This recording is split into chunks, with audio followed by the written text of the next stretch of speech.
Pod Mortem would like to thank Original Cinematic for sponsoring this week's episode. Original Cinematic is an independent production company that has made it their mission to create, produce, and promote films that are inclusive, honor women, promote the LGBTQIA+ community, and provide prominent positions and roles to POC actors and filmmakers, and promote the films of marginalized and underrepresented populations. These are all things that are extremely important to our podcast as well. Original Cinematic is currently accepting scripts and treatments. Both William and Xxena Rush are available via email or Zoom to discuss writing and provide input and resources to all aspiring writers, free of charge. Their information will be made available in the show notes. There may be delays due to a hectic schedule and all projects being read on a first-come, first-served basis, but everything will be read and responded to. William Rush has individually produced numerous projects, including Pack is Here, Before, The Cottage, The Winemaker, and Day by Day. Their multi-award-winning film Group premiered and was celebrated at multiple film festivals as well as screenings, both in person and via Zoom, that were made graciously available to us and our patrons. Original Cinematic has many exciting projects on the horizon. Their next film, Immersion, has been completed. The award-winning Sweetener is in development, Fetish begins shooting in September, and Encore will begin next spring. Their documentary Women in Conversation is slated for a September release, and we are looking forward to each and every one of them. It is truly an honor to partner with Original Cinematic, and we can't thank them enough for their contribution to our show. And now, back to our regularly scheduled program.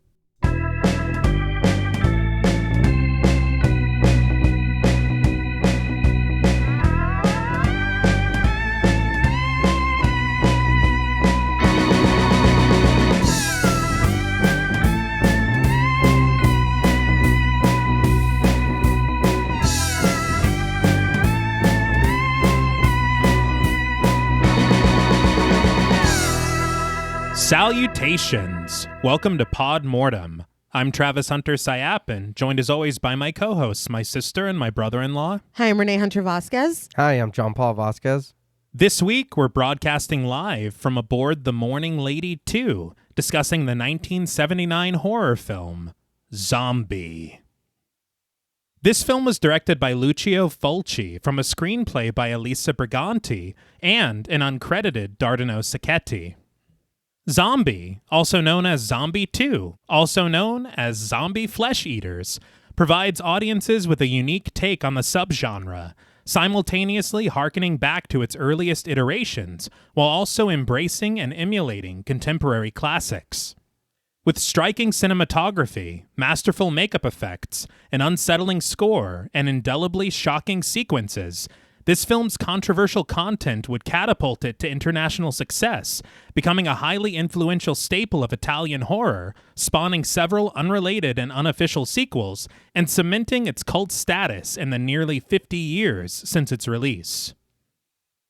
This film was suggested to us by friends of the show, Lala Tamez, Carl Swanson, William Rush, Half Price Horror, Martin Shaw, Beth Bauer, John D., Stephanie Rouquette, Tommy Norcal, Morgan Ian Art, and Pumpkin Spice Girl.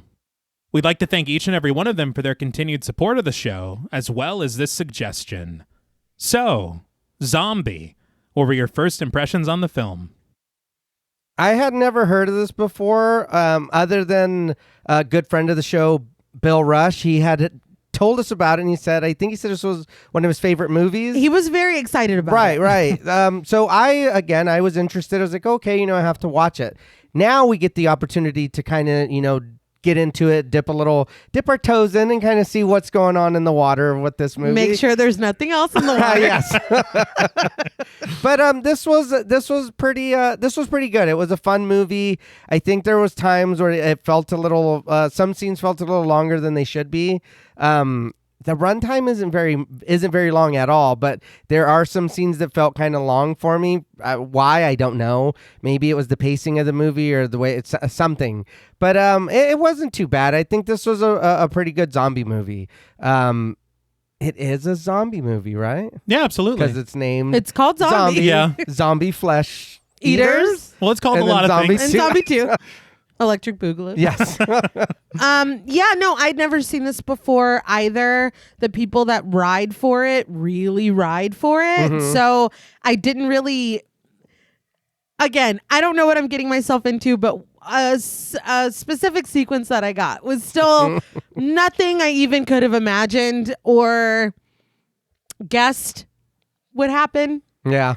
And I loved it, to be completely honest. I will say my only drawback is I think that it may have happened too early, because after that I was like, where do we go from that? You can't, how do you go up from that?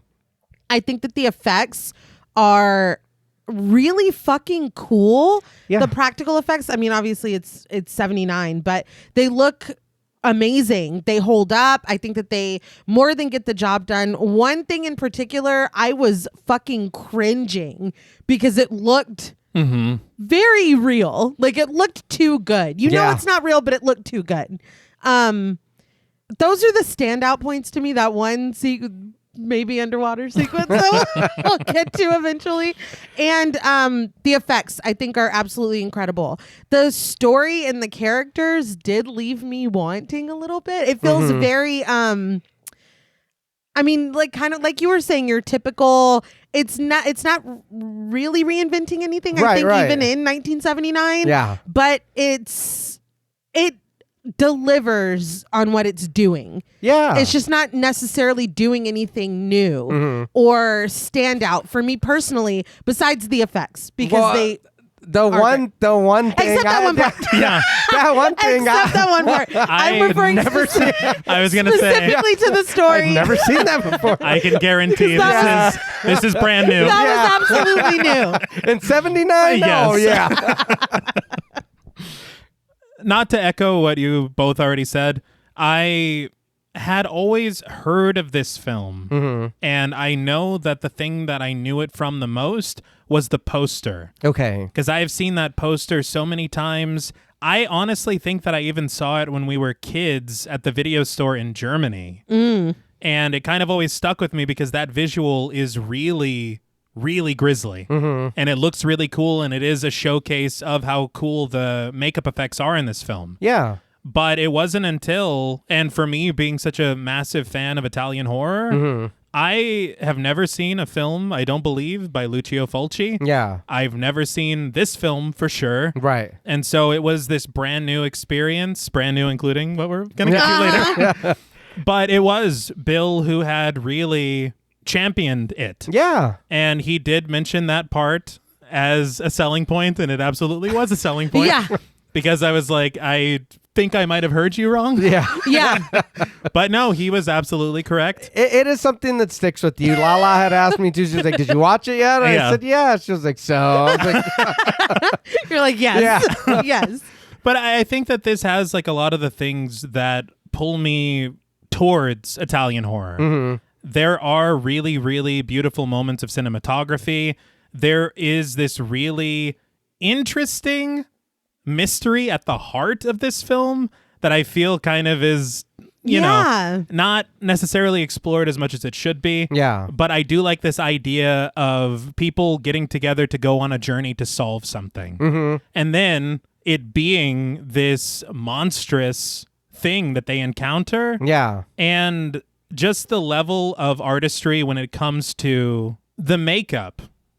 There are a few sequences where people are, well, it's a zombie film, you know, somebody's going to get eaten. Yeah. And when they do get eaten, it is honestly some of the most wince-inducing work. The bites look good. Yeah. I am just very impressed, and it put me in the mind of some of the things that we talked about with Tom Savini's work on Dawn of the Dead, where, if you recall, somebody gets bitten in the shoulder, and you're like, I don't know where the makeup starts. Yeah.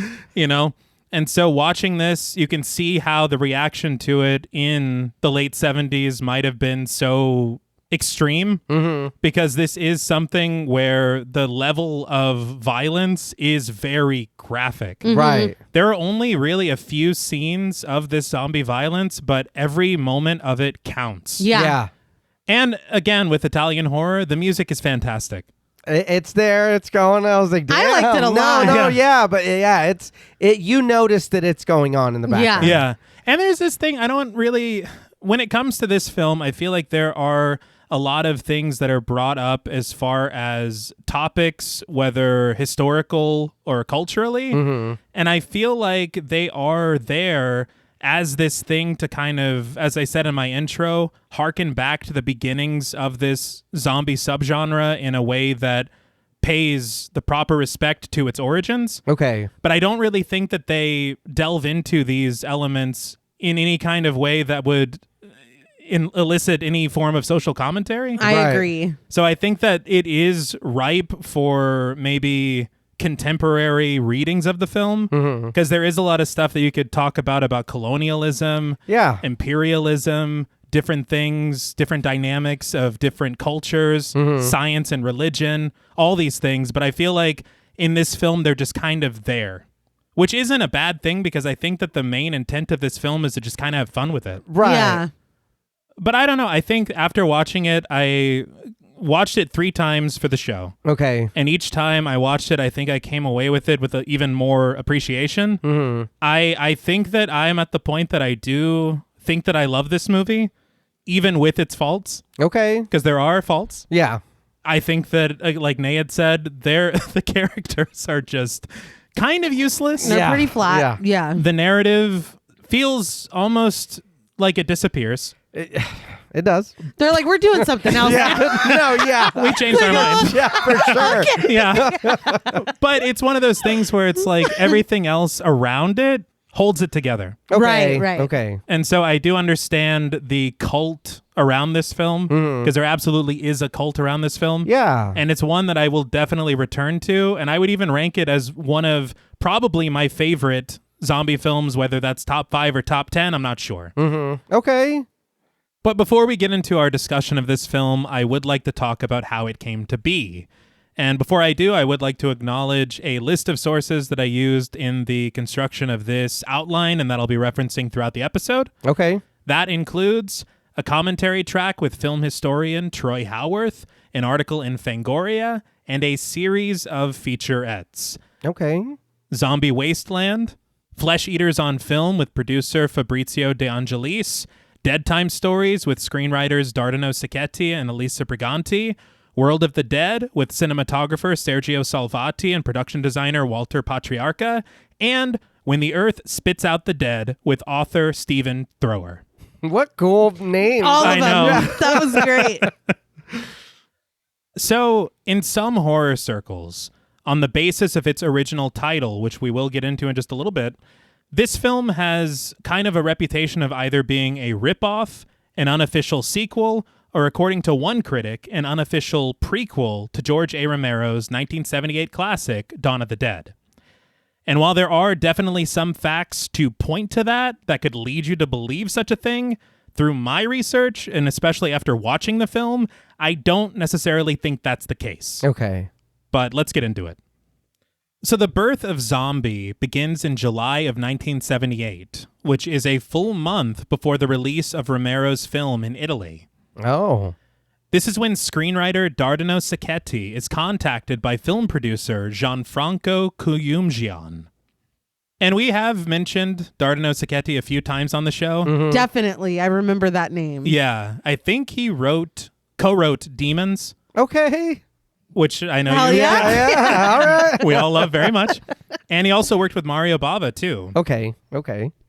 But Cuyumgian had been reading Tex Willer, which was kind of a genre-bending comic that combined elements of adventure, western, fantasy, and horror, and sometimes even featured zombies within its pages. Okay. But reading this comic gave Cuyumgian an idea. Would it be possible to make a western film with zombies at its center? Sacchetti initially said that it wasn't possible. Keep in mind, this is 1978. Yeah. This is before Undead Nightmare, the DLC of Red Dead came out. So put that out of your mind. Yes. Don't judge them through that lens. But upon taking a look at the comic himself, Sacchetti appreciated the spirit of adventure within it.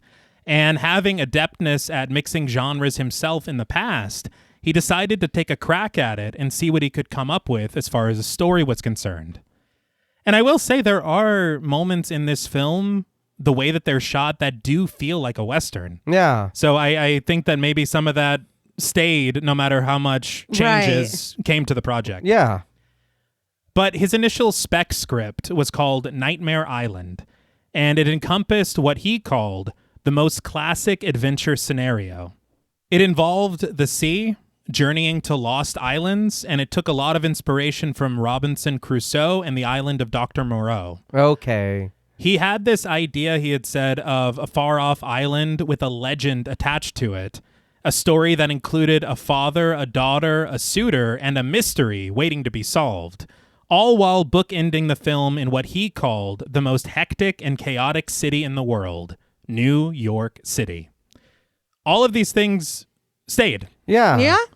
But Sacchetti also wanted to bring zombies back to their folkloric roots, drawing more inspiration from Haitian folklore and voodoo, like the earliest zombie films did, rather than borrowing from contemporary iterations of zombies. Okay. He also leaned heavily upon Elisa Briganti, his wife at the time, and a screenwriter in her own right, to further flesh out the story and his interpretation of this classic creature. But it was in August of 1978 when George A. Romero's Dawn of the Dead releases in Italy, and it releases under the title Zombi, Z-O-M-B-I. The European edit of the film was supervised by producer and legendary filmmaker Dario Argento. We discussed this on episode 97. That's right. Some critics claim that Sacchetti or people in the industry must have somehow had inside knowledge of this film and its content before it was released, considering that it came to the country in March of 1978 to be scored by Goblin. They say that this prompted the creation of Nightmare Island, but I think that it makes a lot more sense that Sacchetti wrote his own screenplay, and then months later it gets reworked to try to capture some of the more enthralling elements of Romero's films. That's fair. Yeah. And dude, that happens all the time. Like just culturally, like not in different countries, but like as humans, we get weird waves of influence where people write very similar things with no knowledge of it at the same time. Songs, books, movie, like it happens. And to me, it makes no sense to say, hey, this film that there is lower rumblings of, let's copy it, not knowing that it's a success or not. Yeah. Right. And it not even copying it. No, not at all. So I don't know. It's just an odd thing that is perpetuated constantly. Yeah. But it was in October of 1978 that changes begin to creep into the new drafts of Nightmare Island, prompted by the optioning of the script by producer Fabrizio De Angelis, the title eventually shifting to Island of the Living Dead. Okay. That's a little, Getting a little close. Hey. Everybody calm down. I'm trying to defend you, dude. But tragically, throughout the process of refining the screenplay, Sacchetti's father passes away, and he finds it in poor taste to have his name on a film about the dead coming back to life to feast upon the living. So Sacchetti then cedes sole credit to Briganti, and this is why his name doesn't appear on the film at all. Okay. But with the screenplay completed, the search begins for a director. De Angelis contacted several directors, but none of them were interested in the job, either because they simply weren't right for it or because they were asking for too much money to do it. But one of the directors who rejected the offer suggested none other than Lucio Fulci to De Angelis, and De Angelis had been aware of Fulci through his work throughout the 1950s and 1960s, which encompassed various genres: comedies, musicals, westerns, and yes, giallo. Okay. Of course. But Fulci, according to De Angelis, and honestly kind of stretching the definition in my idea, said that Fulci had yet to make a pure horror film yet. Okay. I consider giallo to be horror. Well, it's a thriller, right? Yes. Yeah. It's under the umbrella for sure. But De Angelis had been impressed by the level of violence that was featured in Fulci's previous gialli, and his skills as a director in general prompted De Angelis to offer Fulci the job.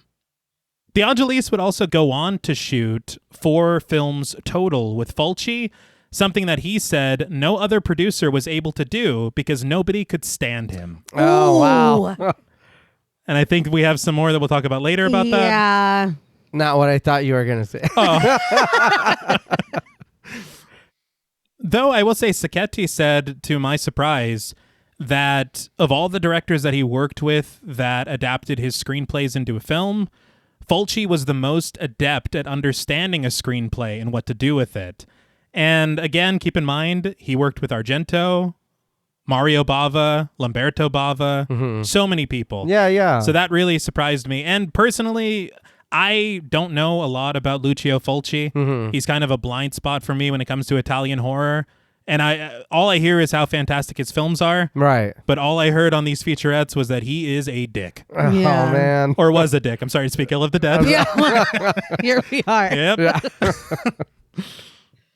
But with a budget of 410 million Italian lira, which was about, according to some searches, 500,000 US dollars, which is really small. Yeah.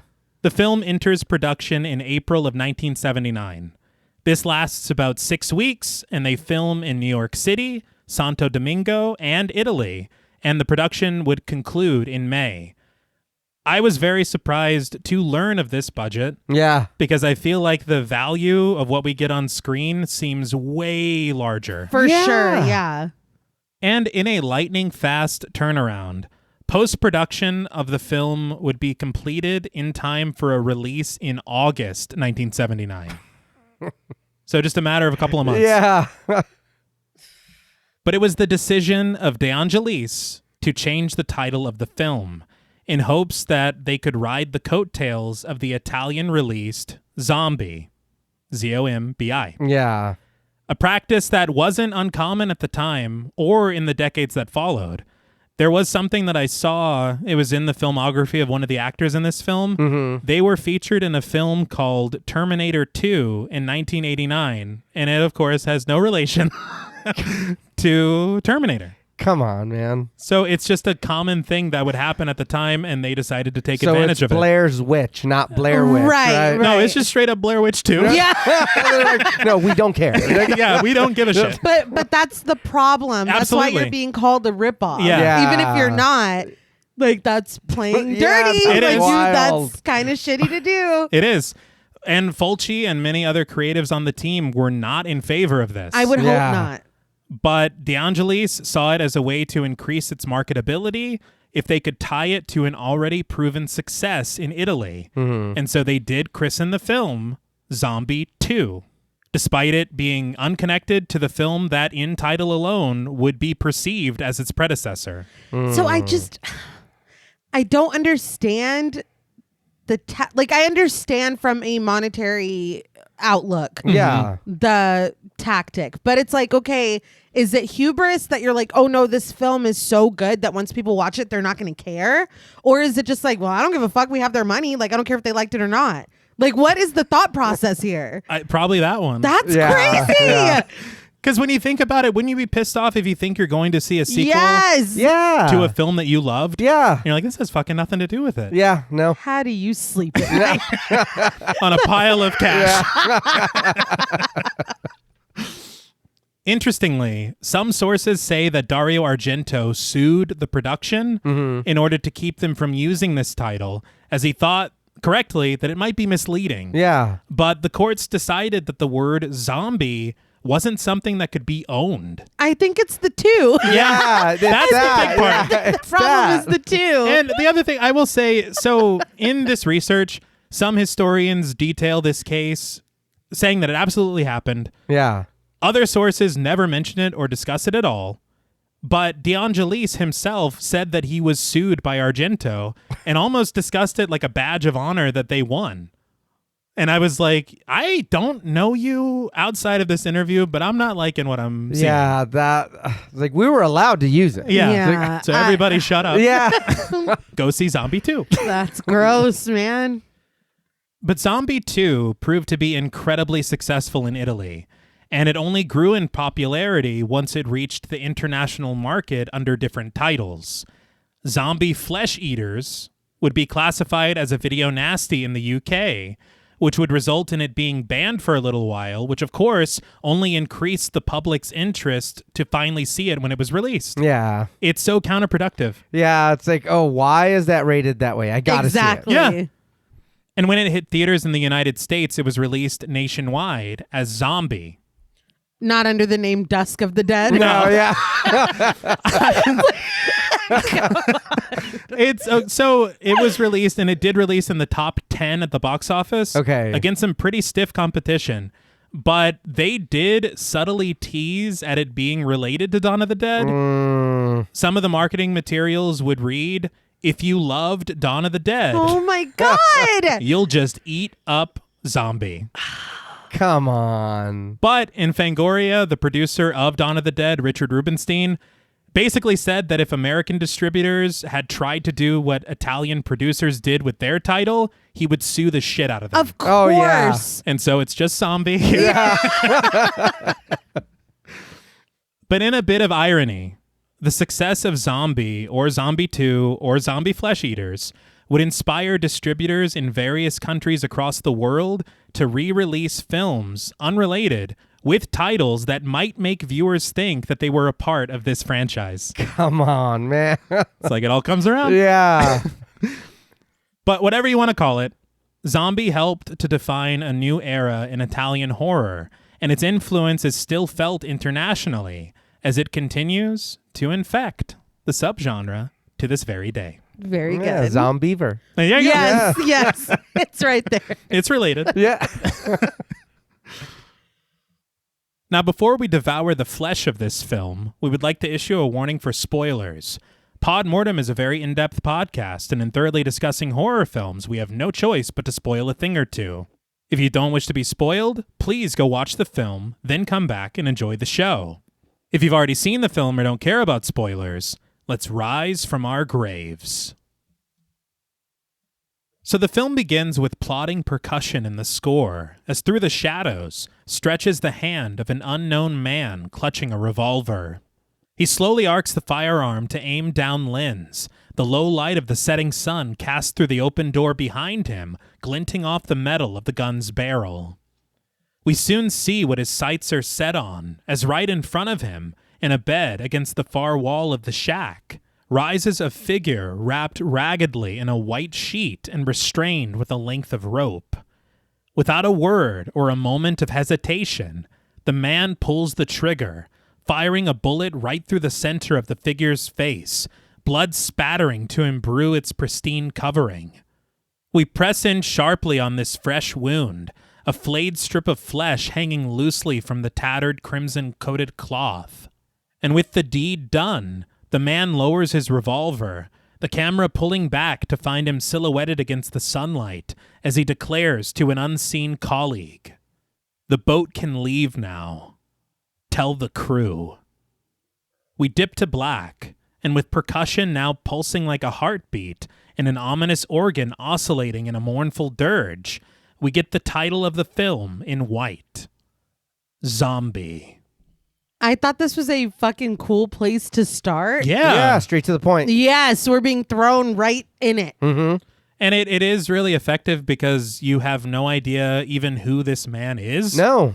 And I think the way that it's unveiled and we learn is actually pretty cool. I yeah, agree. Yeah. And I will say, as the opening credits continue, the score becomes what I would describe as kind of adventurous. Mm-hmm. And it reminds me almost of, like, the only word that I could think of was swashbuckling, which I think fits. Yeah. And then when you think about what they were saying about wanting this film to be like an adventure zombie film, it fits perfectly to me. Yeah. Even if it's a little like Monkey Island. Right. God damn it. I was just about to say, now I want to play Monkey Island after this. Just the word swashbuckling. I'm Yeah. like, what's Guybrush up to?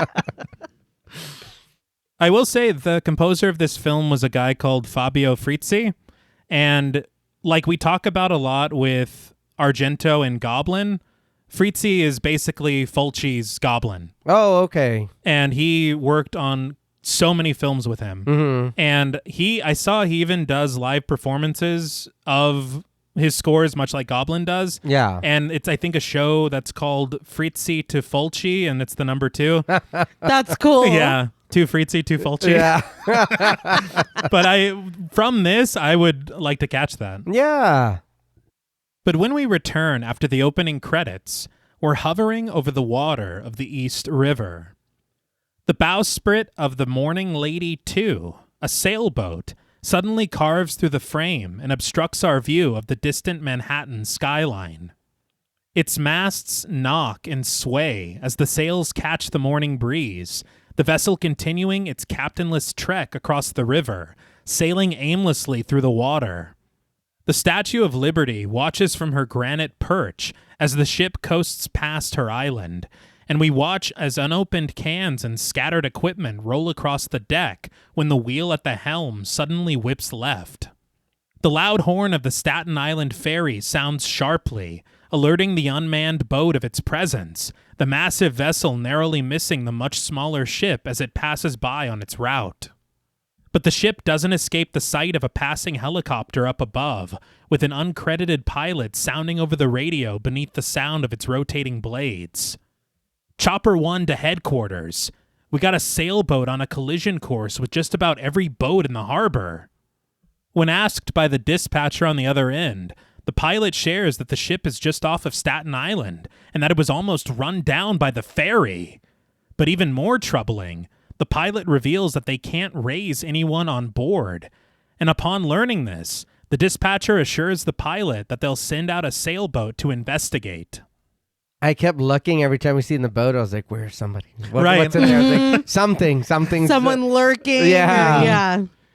The absolutely wild thing about this sequence and literally every sequence filmed in New York is the fact that this is what they call stolen footage. Because the production did not obtain any permit to legally or officially film in New York City. I knew you were going to say that. That's wild. And bold as fuck. I cannot believe, and the places they're using. Yeah. It's fucking crazy. And you think about it, you're like, no, that was just the driver of the Staten Island ferry saying, get out of my way. Yeah. But the thing is, this helicopter. Yeah. Sergio Salvati, the cinematographer, this was his 5th collaboration with Fulci, and they would go on to make 10 films together. But he had said that he paid $25 for a helicopter ride.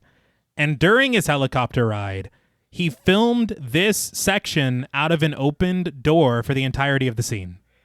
It's $25. I guess there's not much safety. Like, it's like you shouldn't be hanging out that door in a helicopter. You shouldn't be. But I'm the helicopter pilot. I'm like, you better kick me something a little bit extra than 25. So is that a camera? Yeah.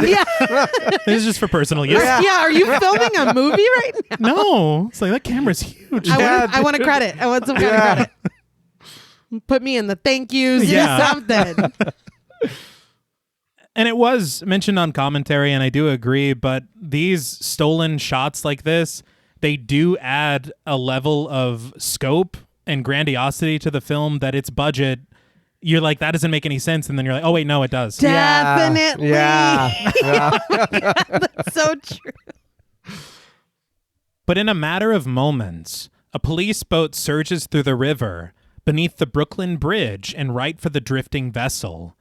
We climb its bright blue hull to meet a pair of uniformed officers on the deck, the uncredited Officer Bill and Officer Marty. I will say they are referred to as the Coast Guard later in the film, but according to film historians, it's widely understood that at least the uncredited Officer Bill is played by an off-duty NYPD officer. Okay. And he isn't the only one featured in the film instead of hiring actors for bit parts in New York City.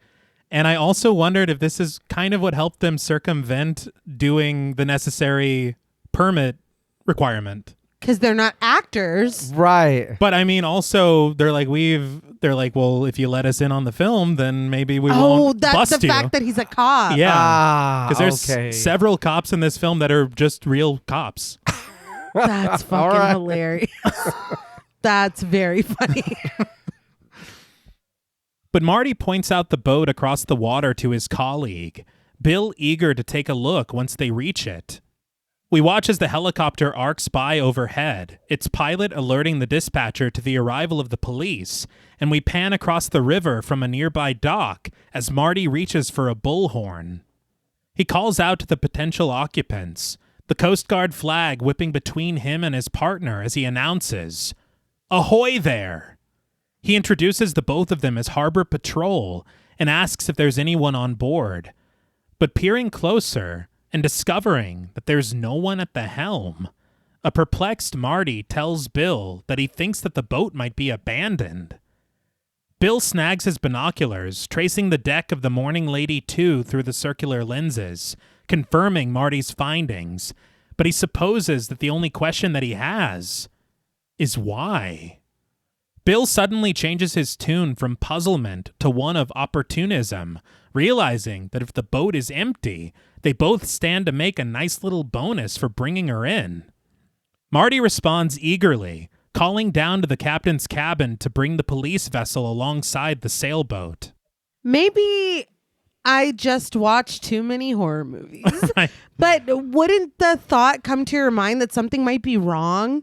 That someone might be in distress inside and they've lost control, or they've passed out, or they've died or something. They're just like, man, we're going to get a fucking bonus. Where it's like, I would be concerned. Yeah. No, just me? Well, I would be concerned, but that, honestly, I mean, we can't do anything about that. What we have here is an abandoned boat. And an opportunity to what get it looks like. Well, yeah. An allegedly abandoned boat. There might be something inside. Yeah. We don't know. But the helicopter continues circling around the scene, its pilot updating the dispatcher that there's still no sign of life as the Harbor Patrol gets closer and closer down below. And in response to the chirping on the other end, the pilot suggests that the skipper of this boat must be a real turkey. As we know, a turkey is a bad person. Yes. But again, just the assumption that, well, what a dumbass. It's like, or something bad happened. Yeah. Like, you think this is on purpose? Yeah. Right. But with a long hooked pole, the uncredited captain of the police boat pulls their ship to stop next to the Morning Lady 2, allowing the officers to climb aboard. As Marty stalks his way across the wooden deck, Bill kneels to take a look into the cabin below, his face souring at the sight that he finds there. Flies buzz around the spoiled food of a long-discarded dinner at a small table, the mess of miscellaneous refuse, torn maps, and newspapers forming a crumpled carpet across the floor, and a pile of stained sheets sit draped across seating beneath the porthole window. What a turkey. Right, guys? But Bill's eyes seem to focus on a toppled-over stool that rests within the debris, right in front of a busted piano that sits parked in the corner of the cabin. But just as he stands to take a step down the steps leading below deck, Marty calls out with a warning. "Hey, watch for the sails!"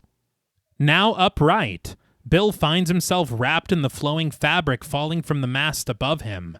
He curses confusedly as he frees himself from it, Marty apologizing profusely and explaining that the winch is broken.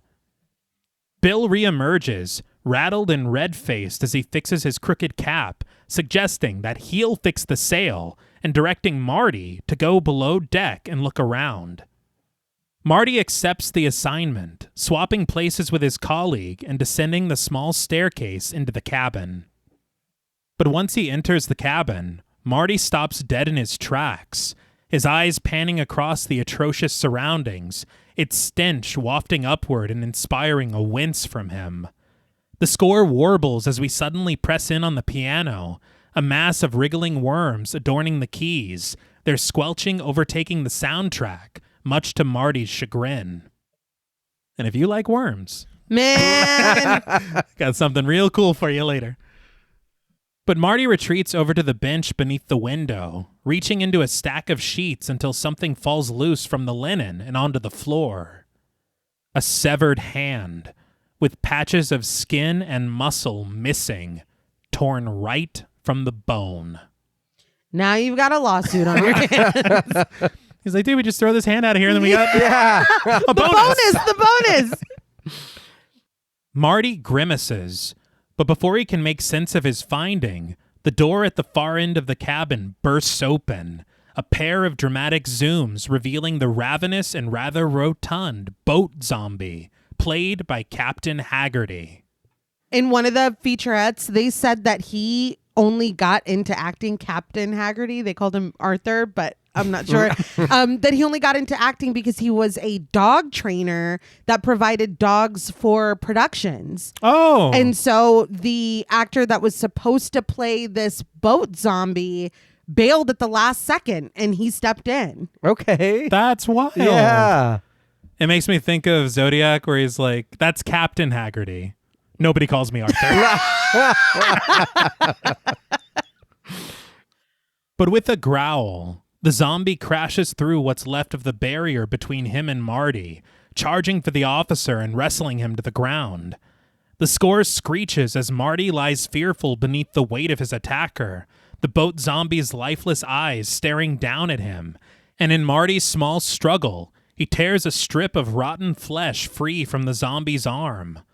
Holding the gray, decayed skin in the palm of his trembling hand, a gasp is caught in Marty's throat, and as he peers into the face of the frightening creature above him, a startled scream finally escapes him. You're right, tiny struggle, because I think he wanted to die. I don't think, he didn't put up much of a fighter. He's like, I'm not getting that bonus. Fuck. Damn. This is a theme that continues because I feel like nobody really cares whether or not they get eaten. Yeah, no. The zombies just wanted it more. I guess. Bill hears these screams on the deck, his hands still busy untangling the sails. But when we return to the cabin, the boat zombie has lurched forward, his sharp teeth sinking into Marty's throat, ripping it open. He gnashes on this small scrap of skin as Marty shrieks, blood spurting from his wide-open wound with every pump of the officer's heart. And just a thing of, like, personal preference, I guess.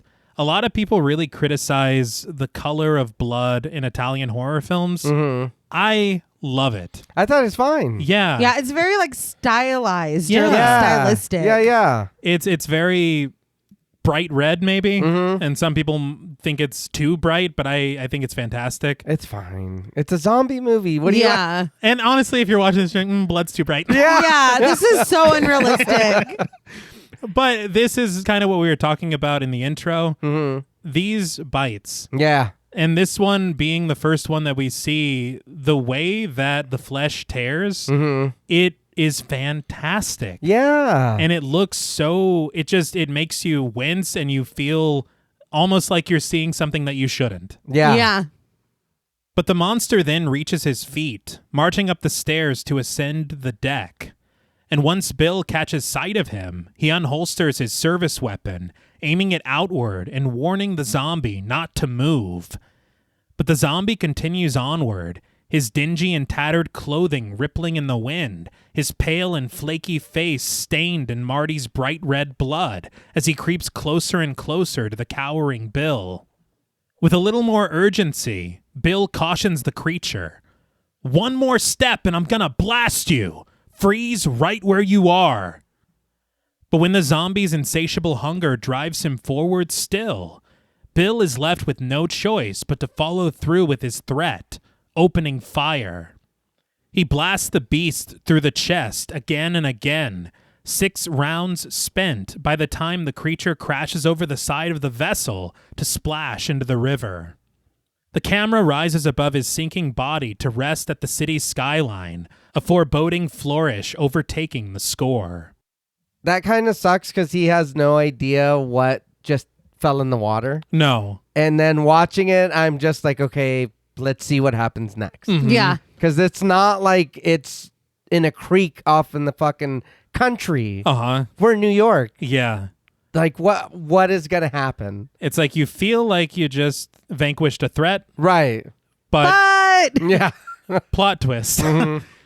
And there was something so cool on the Blu-ray. There was an interview with Guillermo del Toro, because this is apparently one of his favorite films of all time. Okay. And he had said that this, he felt, was kind of comparable to Nosferatu and Dracula arriving in England on the Demeter. Okay. Where nobody realizes the curse that has just arrived. Yeah. And especially with this corpse splashing into the water, I feel like that is so perfect. Yeah.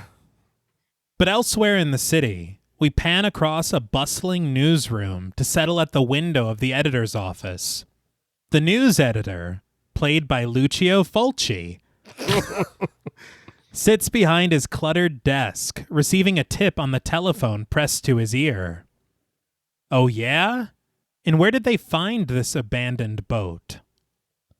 Scribbling notes onto a pad in front of him, the editor assures the person on the other end that he'll put someone on it, asking if the boys in blue have been there yet. He thanks whoever is on the other end for their information, though I will say... Whoever was there did not tell him what happened to the boys in blue. No. He's like, no, they've been here. Yeah. It's need to know basis right now. But the editor rushes off the phone and alerts Jeff, played by Martin Sorrentino, who's seated across from him, to go and get someone called West into his office fast. Jeff departs into the bullpen, finding Peter West, played by Ian McCullough, casually sitting at the edge of an uncredited colleague's desk, fully engrossed in conversation. Jeff interrupts them, telling Peter that the editor wants to see him, and after he bids his colleague goodbye, Peter crosses through the newsroom to take a chair across the seat from the editor. Clasping his hands behind his head, the editor asks, "You busy, Limey?" Peter barely has the time to reply before the editor gives him an assignment. Pier 15. There's a story out there that he wants Peter to look into. Peter wonders if it's something big, and the editor provides the peculiar but pertinent details. Boat without anyone on it. Cop killed. So I guess he was told, but he did not. He didn't give a shit. Yeah, he did not care. He directs Peter to poke around a bit and see what he can find. Peter jots everything down into a small notebook, but before he can leave, the editor calls him back. "West, keep the British out of your prose, huh?" He snags the receiver from the hook in front of him, adding that Peter shouldn't take advantage of the fact that his uncle bought the paper. Peter just smirks. As if I would. It's like, we're getting a lot of exposition. Yes! You're basically my boss. Yeah, I said, whatever. well, thank you for the backstory. But this character of West was supposed to be an American. And when Ian McCullough was cast, he was not confident that he could do a passing American accent. Yeah. So they changed the character to a British guy because Ian McCullough is a British guy. Yeah. And they felt the need to add this dialogue to explain why a Brit was working at this American paper, which I'm like, you made a way bigger deal. What the hell? Nobody would have blinked. No. Nobody would have thought twice. It's New York City. Yeah. What? What are you doing? Yeah. Another thing I saw Ian McCullough had said was that this newspaper office was another stolen set and stolen footage. This was a real office in New York City. And I guess, and I don't know because I couldn't confirm it, but they had said that they had walked around as they were filming and they walked into a meeting in an office and Rupert Murdoch was there. And he told them to get the fuck out, and they went back and continued filming. Oh my Wow. It's like, you guys were risking it all. Yeah. Holy shit. But the deck of the Morning Lady 2 is now swarming with crime scene personnel, the flashbulb of a photographer snapping brightly as detectives make notes of their findings. As the harbor patrol boat sails off across the river, we pan past the nearby dock, where an uncredited officer places a call over the radio, alerting dispatch that Marty's body has been taken to the medical examiner's office for an autopsy. Over his shoulder, we find a pair of uniformed police attempting to keep a gathered crowd of looky-loos at bay. But below deck, we glide over the chalk outline of Marty's body on the ground to reach the trembling Anne Bowles, played by Tisa Farrow, who stands at the other side of the cabin facing the interrogation of a pair of uncredited detectives. Tisa Farrow, she was in Manhattan in 79, The Last Hunter in 80, and The Grim Reaper in 80 as well. She's also Mia Farrow's little sister. Yeah. Once you know... Yes! And they were kind of, at least the film historian on the commentary track, was very critical of her performance. And I think that it's more just a matter that she's not really given much to do. Totally. Yes. This character is not thought of No. very well at all. Yeah. It's she's so just kind of weird. there for a lot of it. Yeah. She's at the heart of the mystery that we have. Absolutely. Should be. And yeah. so I really wanted her to take a more active role, and she just, it's like, yes, give us nothing. Yeah, no, literally. But one of the uncredited detectives who looked to me suspiciously like Jay Leno. And another detective who unfortunately doesn't bear a striking resemblance to any late night host. Prod Anne, telling her, well, we're waiting. Anne nervously confirms that this is, in fact, her father's boat. But when Detective Leno asks where her father is now, Stop. I gotta differentiate. Anne admits that she doesn't know, and she was even hoping that the detectives might tell her something. She says that she hasn't heard from her father in over a month. The other detective understands, asking how long it's been since she's spoken to him. Anne estimates that it's been about 3 months. I was like, I thought it was... Yeah. I guess 3 months is over a month, but that's... Yeah. It's really over. But she says that this is when her father set sail for the Antilles to join some friends. The nondescript detective repeats with a knowing curiosity, the Antilles. Fed up, Anne pleads with the detectives to just tell her what the hell is going on here. But Leno explains that they already have. Man hiding on his boat, which was adrift, killed a member of the Coast Guard. Anne breezes right past this. Yeah, but my father. It's like a man died. Well, they are kind of ganging up on her. Yeah. They are. She demands to know where he is and what's happened to him. The nondescript detective answers with a slightly accusatory tone. That's exactly what we'd like to know, Mrs. Bowles. I don't know why they're treating her like shit. Yeah. That was, as this plays out, I was like, what? Where are you? What is happening? They've got nothing else. Did y'all not listen to Memories of a Murder last week? We're lucky this is all. Yeah. Yes. All right. But we then settle outside of a large building of blue brick, peering across the street and over the passing cars and pedestrians to find the sign and insignia at the corner of the structure. City of New York, Office of Chief Medical Examiner. And yes, this is another stolen shot. Jeez. They parked outside across the street, took a shot of the real medical examiner's office, and then the interior of the building is a set in Rome. So is this the same thing, like, what is it, the Renegade filming or whatever from Old Boy, or when they were outside in the cab and they were trying to get him to move along? Yeah. So, right? I guess. Yeah. What is it, guerrilla filmmaking? There you go, Yeah. guerrilla filming. It's like, dude, you just do it fast. Very bold, very bold. And it's a time I feel like that you could ask forgiveness later instead of permission first. Right. I feel like it's got to be so fucking hard to do that now. Yeah. Oh, yeah. But inside the laboratory, we pan past a collection of various unsettling specimens in jars to find 2 coroners, played by Leslie Thomas and James Edward Sampson, who stand over an examination table where a body lies covered beneath a white sheet. As James looks over the documentation on a clipboard, Leslie offers his apologies for calling him in at such an hour, and James concurs, adding that the DA's office called twice before Leslie arrived. This made me laugh because it's like Leslie's telling him, hey, you got to be there early in the morning. He's like, I'll be late. It's a heads up. Yeah, you have to be there. Yeah. But Leslie suggests that they just get it over with.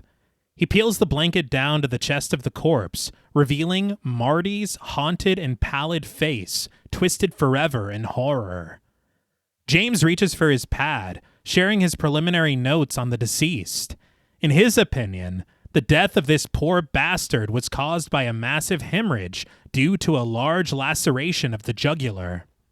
Leslie peers down at the pale cadaver, offering his colleague an unenthusiastic, He then beckons him closer with a curled finger, and once James joins him above Marty's wound, Leslie inquires if he has a hypothesis for the cause of the injury. James just shakes his head, but Leslie directs his attention to the edges of the wound, suggesting that it's quite obvious what caused this. There appears to be a clear indication of one or more bites, and Leslie bids his colleague to look closer. Here we go. Yeah. When James shakes his head in seeming disagreement, Leslie requests a scalpel to allow for a more in-depth inspection. But when he's handed one, Leslie sighs in disappointment at the state of the scalpel, telling his colleague, "I wouldn't be able to cut my way through tissue paper with this, let alone carry out an autopsy." He searches for the proper tool, scolding James to take better care of his instruments. But with their backs turned, we hover at the side of Marty's eternally sleeping face, past the angry laceration at his throat, to glide over the white sheet covering his corpse. And there, at his waist, we witness the small tremor of his hand, the score sizzling suspensefully as he tensed the fabric with a faint, reanimated reach of his fingers. I hope that was his fingers, but... This is very troubling. Yeah. And I will say there is such interesting pacing in this film, the way that we continue, and once we eventually kind of bid adieu to New York, I forget about New York entirely. Oh, yeah. Yes. Oh, yeah. And maybe that is the purpose, to where you do get this kind of a shock at the ending. But I think that is very, very effective. Yeah. But that night at the harbor, the camera coasts past flickering lights and empty shadows to discover an uncredited officer keeping watch from the open door of his cruiser. He smokes a cigarette, clutching his jacket to shield himself from the cold before climbing back behind the driver's seat. When he switches on the radio, "There's No Matter" by Linda Lee sounds through the speakers as the camera creeps over to the nearby docks, where we find Anne crouching behind a dusty barrel. So this song, "There's No Matter," was written by Fabio Frizzi, the composer, but this singer we have heard before. Yeah. Because she does provide the voice in Mater Tenebrarum, the song from Inferno. Okay. Which was fantastic. They're tearing it up. Yeah. But with the officer properly distracted, Anne sneaks stealthily onto her father's boat, descending below the deck and out of sight. Lights dim and brighten all around her, dipping the room to intermittent darkness as she investigates the cabin, the distant disco of the officer's radio echoing over the loud creaking of the ship's motion in the river. But Anne inches deeper into the cabin, leaning her head through an open doorway, only for a hand to suddenly seize her over the mouth and pull her into an adjacent side hatch. As Anne struggles, muffled against the palm of his hand, Peter West introduces himself to her. He tells her that he's a reporter and promises her that there's nothing to be scared of, pleading with her not to scream as he removes his hand from her lips. Anne catches her breath, her incensed eyes set on Peter as he apologizes, explaining that if he hadn't have done that, she would have screamed for sure, and their friend up there would have been onto them both. I mean, I get it, but... That's not the... Yeah, I know. The way. No. This isn't the way. Hell of an introduction, I guess. Yeah. Yeah. What a meet cute. But as if he hasn't just told her, Anne demands to know who Peter is and what he's doing here. Peter politely repeats himself, adding that he's been following Anne all afternoon. Anne sneers. How clever. Professional curiosity? But Peter just proposes that the official police version of what happened here doesn't convince him, and he supposes that it doesn't convince Anne either, considering that she's here tonight on her own investigation. He wonders what she's after, what she's looking for on her father's boat. Anne just charges that Peter's got a hell of a nerve, and Peter chuckles his reply, "You're not so bad yourself." It's like, oh, we're starting something here. Yeah. As Anne scoffs at the compliment, Peter puts it another way. He's got some information. Anne's got some information. So why don't they just throw it together and see what they can come up with? Anne mulls it over silently, but her decision seems made up for her when Peter reaches into his pocket for a folded up piece of paper, suggesting that he thinks that he's already found what Anne might have been looking for. Anne gasps at the sight of whatever is in Peter's grasp, but when she reaches for it, she accidentally knocks over a lantern just behind the reporter, the loud clatter of it hitting the floor, alerting the officer on the dock. Come on, man. I know. I don't know why Peter was like, too fast. It's like, let her have it. Yeah, clearly that's hers. It is. You know what I mean? That You was, know it. Yeah. He kind of sucks. Yeah. Yeah. Like, let's be honest. The suspicious sound rousing him from his seat, the officer stalks his way across the dock, guided by the arc of his flashlight, which leads him onto the deck of the Morning Lady 2. So you mentioning the name of this boat again, I'm wondering if it's trying to capitalize on the success of the first Morning Lady. It's an unrelated boat. Because this has nothing to do with that. Down in the cabin, Anne hears the officer's heavy footsteps above her, her eyes tracing the thumps of the officer's movements, his encroachment sending her cowering closer to Peter, who smiles at her proximity. But a fearful Anne wonders what they're supposed to do. And Peter has an idea, but he tells Anne that he's gonna need her help, unless, of course, she wants to explain to some judge what she's doing on board her father's boat in the middle of the night. Anne appears reluctant, but only for a moment, finally agreeing to Peter's terms and his idea as he guides her over to the other side of the cabin. But the uncredited officer has already reached the cabin, climbing down the small staircase, hunched over the beam of his flashlight as he carefully investigates. Shrouded in fluctuating shadows, he creeps around cautiously, but his search is interrupted when he hears the sound of a woman moaning, and his flashlight suddenly finds Anne and Peter making out on the bed in the captain's quarters. This was your plan? Yeah, I know. He's like, we're going to get arrested. I know. This is terrible. I liked it better when they did it in Clue. The officer scolds the pair with a, "What the hell?" and they leap up out of their amorous embrace. Peter struggles to button up his shirt as Anne sits stunned in feigned modesty at the officer's intrusion. It's like, you don't have to take your shirt off. You're See, I'm getting into character. Yeah, just Really? commit to the bit. Yeah, now my pants are chafing me. I don't know if I like this dude. No. The cop instructs them not to give him the same old story, but Peter insists. "Well, officer, The cop snaps back. "Same old story, huh?" I fucking died. I was like, it's like, what is this scene? I know. What does that mean? Still in character, Anne fumes that this is all Peter's fault, assuring the officer that this was all his idea.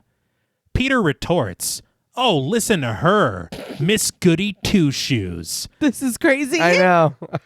This inspires an overacted gasp from Anne as Peter bickers with her, wondering whose idea it was to have a romantic setting down by the water.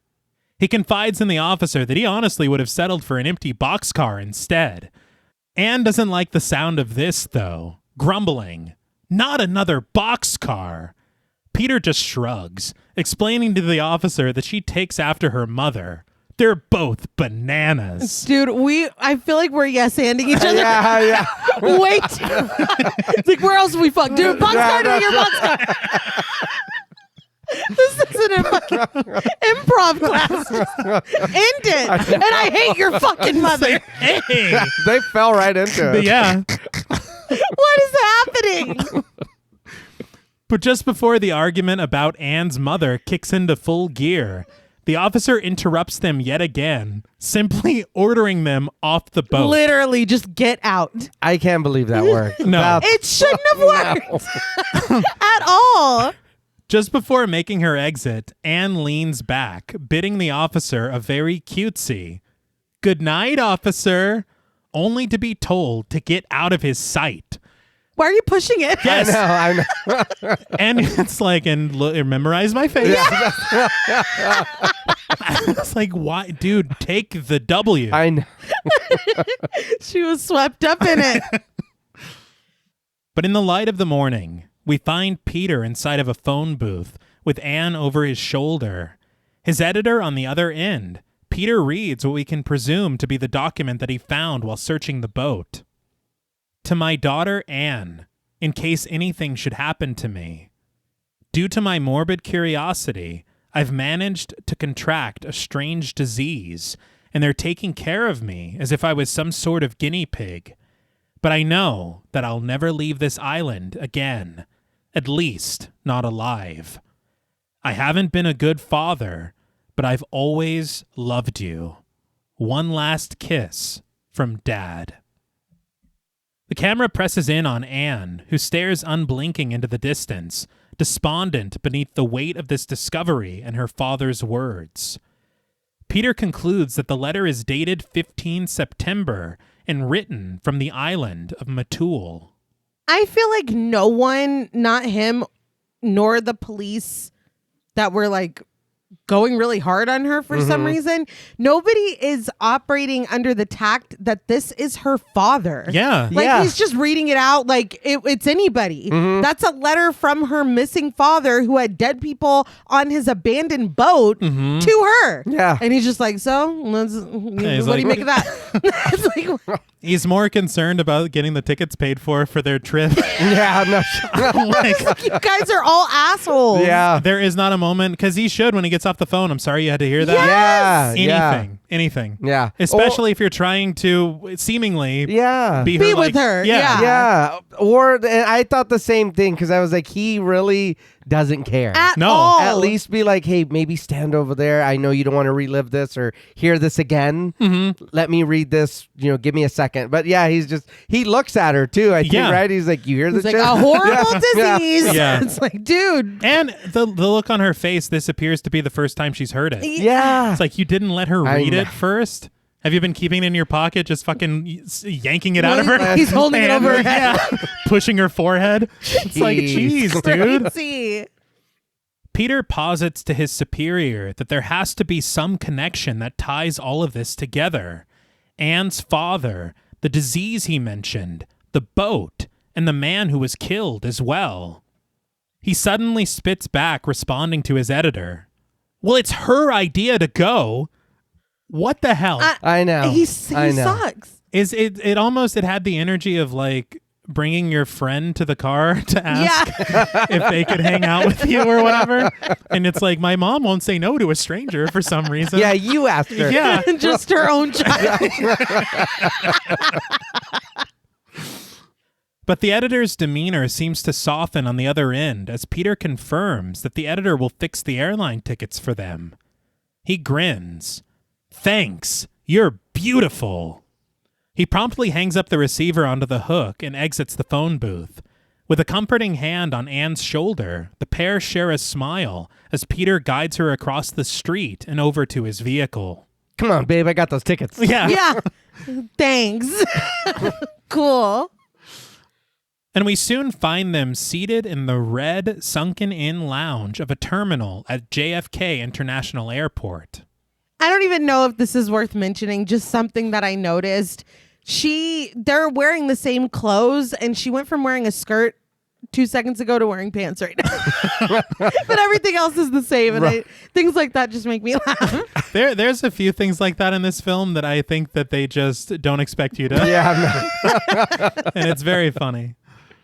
And it shouldn't surprise you, but this is a real lounge at JFK International Airport. Oh my God. That they definitely got permission to film. Yeah. Of course, I'm sure. Just like with everything else. Yeah. It wasn't in a suitcase with the hole cut out. They rolled it out. No. But Peter explains to Anne that the flight should be about 3 hours long, and if everything is on schedule, they should arrive in St. Thomas at... But he's soon interrupted when their flight is called to board over the intercom. Ever the gentleman, Peter offers to carry their bags if Anne will lead the way to their gate. The camera pulls back, following their trek as they exit the lounge, and the announcements continue over the loudspeaker. We soon see their flight taking off, the airplane ascending into the cloudy skies above New York City. But Peter and Anne arrive in Santo Domingo in the Dominican Republic, upbeat Caribbean rhythms accompanying them in the score as they ride together in the back seat of a taxi. Peter asks if Anne would rather check on the boat first, or should they go straight to the hotel. Anne leaves the decision up to Peter, who leans forward to inquire with Pedro, their uncredited driver, asking if he knows anyone who could rent them a boat. Pedro leans over the front seat, apologizing to his passenger that it isn't so easy to find a boat around here. But handing over a crisp bill, Peter insists that it's very important that they get to Matul, and he's willing to pay whatever it costs. Suddenly, and miraculously, Pedro seems to remember now, and tucking the bill into his shirt pocket, he explains that just this morning, a friend of his told him that 2 Americans were out on a boat cruising the islands. He drives them to the port of a marina, parking out front, and as all 3 of them pile out of the vehicle, he points out the boat belonging to the Americans at the edge of the jetty, suggesting that maybe they'd take them to Matul if they asked. Taking off his jacket and slinging it over his shoulder, Peter thanks Pedro for his help and walks past him to join the equally grateful Anne, but the driver stops him with a question, wondering if he didn't help him good enough. Peter supposes that he did, reaching into his shirt pocket for another bill, handing it over to him with another thank you, before ascending the long pier with Anne to approach their potential transporters.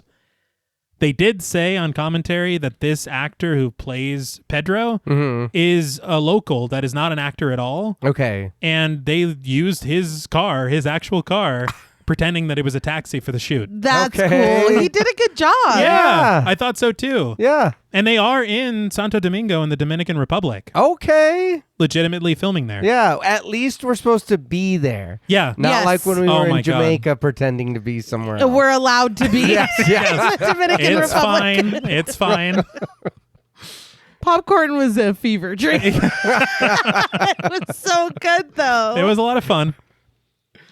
But at the back of their boat is Brian Hull, played by Al Cleaver, and Susan Barrett, his girlfriend, played by Oretta Gay.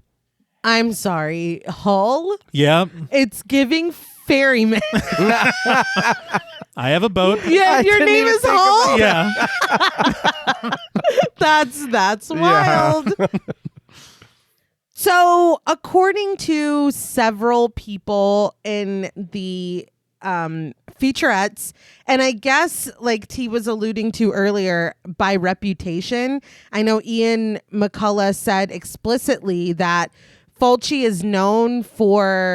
was known for picking someone on set to kind of bully one of his actors, and that he had a distaste for women on a lot of accounts.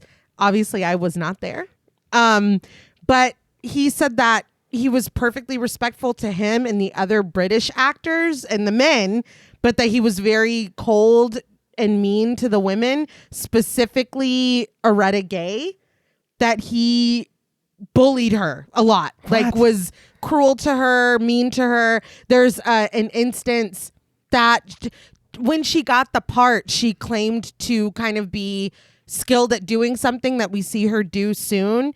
And when she was not as skilled as he wanted her to be, he literally threw a tantrum and a fit. I'll talk about that more when we get to it. But yeah, it was corroborated by a few people that she was treated really, really badly, like really badly. It's so just fucked up whenever you hear stories like this. Yeah. And I'm sorry, but lying about your qualifications to get into a film is a tale as old as time. Yeah, Yeah. no, they literally say that you can do it. You ice skating, you can do it. Yeah. You get the part and then you figure out how to do it. Like that's Yeah. literally what you're told.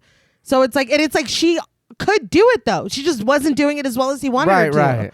So yeah. And you hear, I mean, there's another actor that we'll meet, like you said, British actor who was very respected by Fulci. Mm-hmm. And Fulci even let him improvise and change his lines as much as he wanted to. Mm-hmm. And so it's to have this split, Yeah. it's pretty gross. Yeah. And I think this sentiment was kind of echoed in the crew as well. Mm-hmm. Not just with what the producer said, being like, I'm the only producer who worked with him multiple times. Yeah. But you had, on one hand, Salvati, the cinematographer, who worked with him 10 times. Yeah. And he said that Fulci was very demanding, but creative and open to collaboration.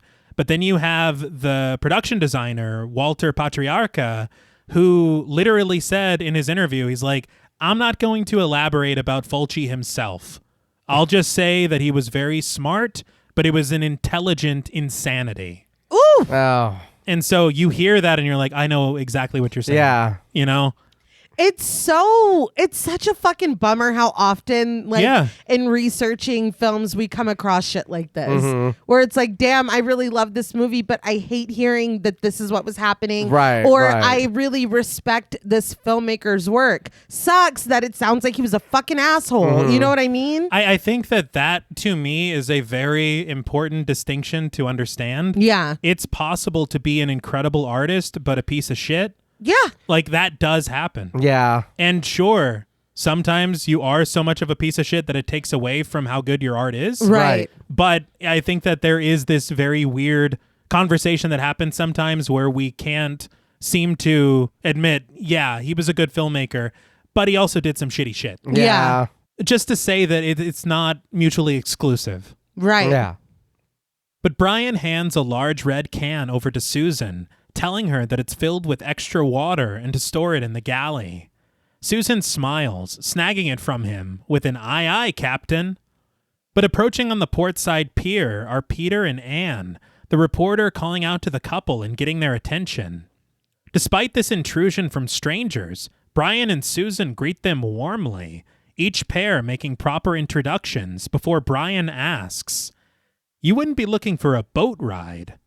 Peter answers that in fact they would, and he's heard that they're going on a tour of the islands. Brian confirms this, telling him that they're on a little cruise, 2 months of fishing, bathing, and sunshine.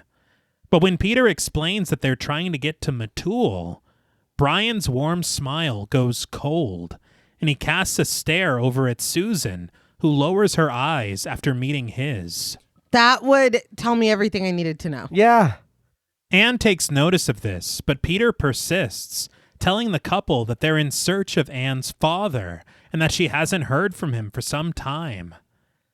Descending the deck to settle into a casual seat, Brian levels with Peter. Matul is not a cool place to head. He says the natives claim that it's cursed and they avoid it like the plague. Peter just chuckles, noting whether it's cursed or not, they need to get there all the same. Offering Susan another look and seeming to obtain her silent permission, Brian returns his attention back to Peter and Anne, asking, "And you want a ride from us?" Peter does, but Brian mulls it over, giving his beard a nervous stroke before asking Peter if he and Anne have any experience with boats. Peter answers a quick affirmative, but Anne supplies a much more confident response. "I was born on a boat."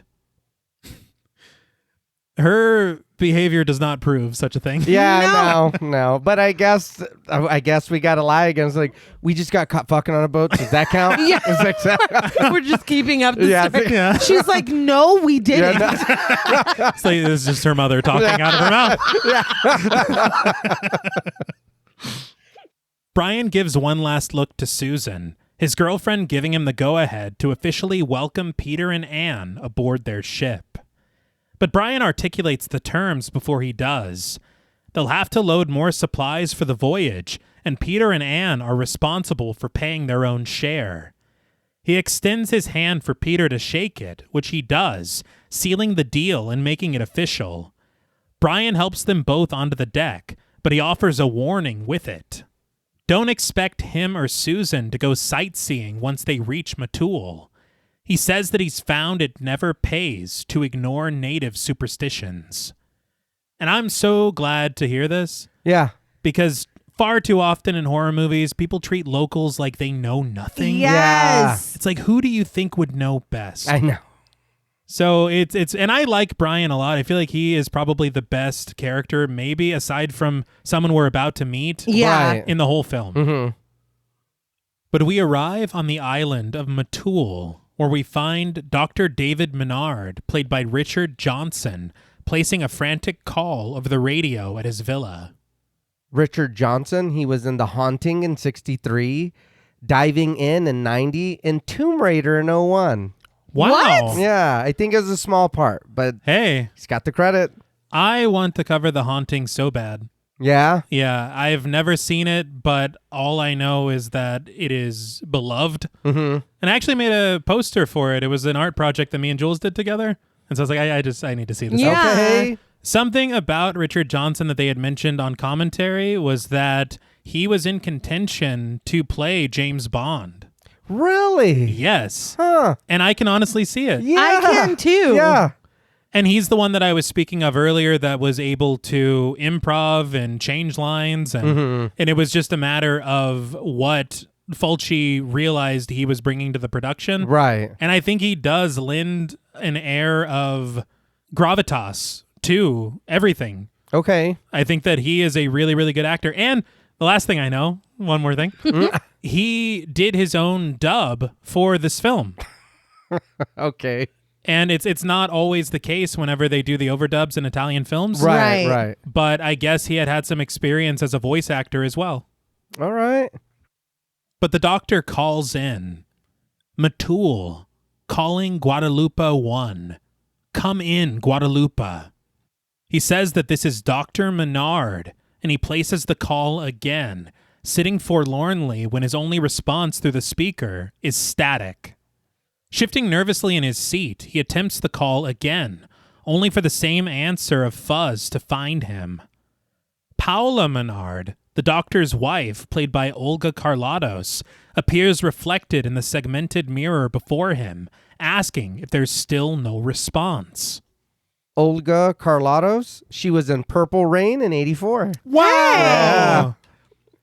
I feel like her performance in this is fantastic. Mm-hmm. I understand that it is very dramatic, but Yeah. it suits it so well to me. It does. It fits. That is one thing. The movie does feel, not in a bad way, like over, like everybody is very grand how they react, but it feels kind of like a soap opera, but it works. Yeah. Like it does work. I agree.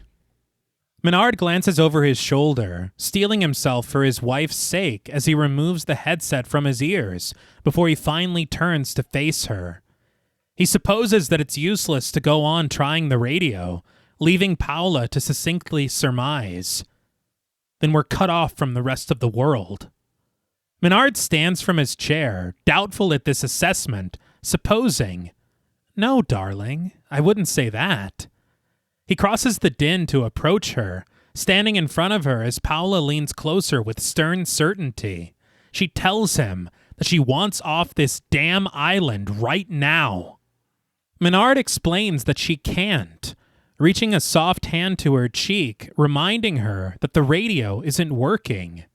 She tears his hand from her skin, forcing it away as she accuses that it's so convenient for him, adding that she wouldn't be surprised if he broke the radio on purpose.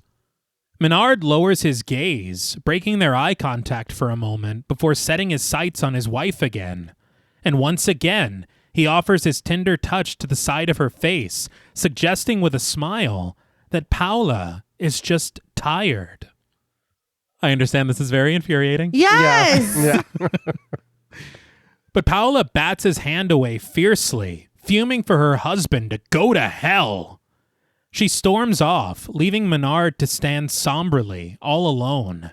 I wouldn't blame your sister if she like hit me over the head with the bottle and took off. If this is something, this is just how it's going, and it's like we're stuck. Mm-hmm. No, I know you're getting off the island. No. Yeah. I gotta say, it's so, like, I don't know, interesting, their dynamic. Yeah. Because we really don't know a lot. Mm-mm. There is this moment here where, to me, he was very convincingly trying to get through on the radio. Yeah. But to her, she's like, that's probably bullshit, too. Yeah. That was my thing. What is really going on here? Yeah. Like, what have we been dropped into? But in the other room, Paula pours herself a tall glass of liquor, her shaky hand raising it to her lips to take sip after sip. We spy Menard through a thin curtain in the background over her shoulder, and now, somewhat soothed by her drink, Paula calls out to her husband as he makes his way for the exit, asking if he's going out. Menard answers that he is. He has to go to the hospital. But Paula inquires worriedly, have they found another one? Menard's eyes dart away from her, which is more than enough of an answer for Paula. She stalks over to her husband, asserting, they have, haven't they? She demands for him to tell her the truth. Menard simply asks for her to calm down, but a tearful Paula just pleads to know where they found it this time. Menard reaches for the glass in his wife's hand, insisting that she really mustn't drink so much. But Paula persists. I asked you a question. Menard finally answers honestly that the body was found on the other side of the island, which prompts Paula to reach desperately for his lapels, trembling in fear. When will they reach this side? Tell me! But Menard just clutches her shoulders, intoning calmly that she needs to rest. He says that they'll talk about it later. He settles her onto the edge of their bed, insisting that there's really no need to agitate herself so much. But looking up at her husband, Paula seethes that she hates him. In hushed tones, Menard minimizes her malicious statement. No, you don't know what you're saying. What the hell? My blood is boiling. So he took that pretty well. Yeah. Her eyes narrowed in anger. Paula snarls that she's sure Menard would love to pass her off as crazy. She notes that apart from a handful of superstitious natives, she's the only one who really knows what Menard is doing here. She rises from her seat, a vein bulging in her forehead as she adds, and don't think I'm going to keep my mouth shut.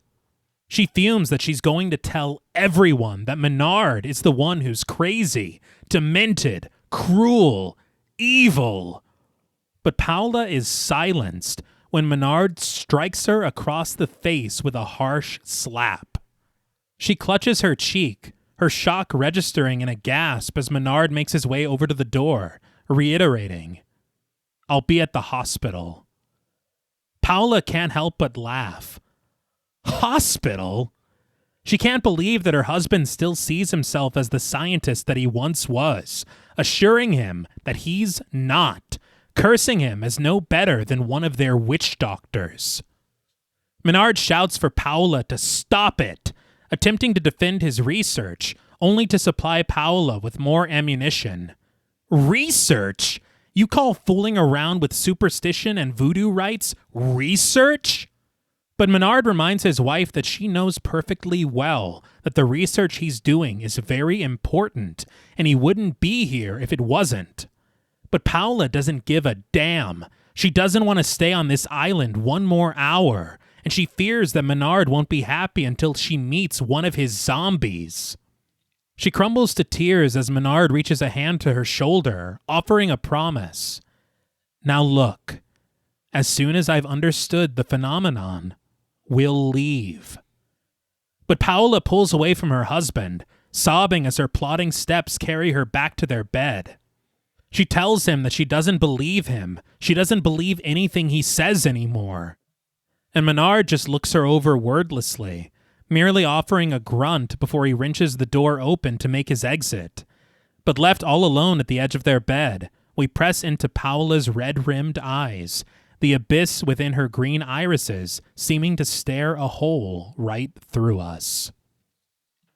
Before we talk about this wild scene we just witnessed, there was something very interesting that Troy Howarth said on commentary. Yeah. I guess that it's kind of a director's trademark for Fulci to zoom in on the eyes of his characters. Right. And he does it a few times in this film, but it's very, very interesting to do that to Paola's eyes. True. Yeah. Considering what we are going to witness later. Right. No, this was terrible. Yeah. And what a way to be introduced to this character. Yeah. That's kind of my thought on it. It's like, I know he was a second ago trying to get through on the radio. Presumably. And then her saying it was bullshit or whatever. And him, and again, this research, I kind of want to know more. What are you really doing here? Because you are playing it off like, get out of here. Like, calm down. It's like, no, she's frantic for a reason. We're panicking. And again, this time, the phrase where they find it this time, where's it at? Yeah. It's so is it closer? It's whatever. It's like, Yeah. dude, I'm worried. And she literally says, one of your zombies. Yeah. And so that's huge. I was a little surprised to hear the Z word. Yeah. Honestly. One thing I will say, though, that did kind of not necessarily confuse me, but I feel like Dr. Menard's understanding and his belief kind of fluctuates throughout the film. Yeah, it does. Like in a really weird way that I don't quite understand. But that's what I'm saying. I would like to know, because are you... I don't know. I know we got to get into it, but yeah, it's like, because now it's this way. Yeah. But you're right. It does. It's back and forth. And even because, there are moments of his explanations that it's like, well, you got to believe in something if you're talking about it this way. And then later he's like, Yeah. But Paola clearly seems to believe. Yes. Right. But with his briefcase in hand, Menard descends the steps of his porch, crossing the front lawn of his villa to approach the uncredited Miguel, his groundskeeper. And it was pointed out as well that Menard's beard changes length and thickness. Just, there's no rhyme or reason. Yeah. He is like Homer Simpson when he shaves, I guess. I don't understand. Miguel greets Menard with the tip of his hat, the doctor explaining to him that he has to go to the hospital, and he instructs Miguel to make sure that nobody comes near the house while he's gone. Miguel accepts the assignment, promising in non-native English that he'll guard the property and the doctor will not have to worry. So she's just isolated in there. Yeah. Stuck. Yeah. Menard bids him goodbye, the groundskeeper returning to his work as the doctor climbs into the driver's seat of his light blue vehicle, twisting the key in the ignition and departing for the hospital.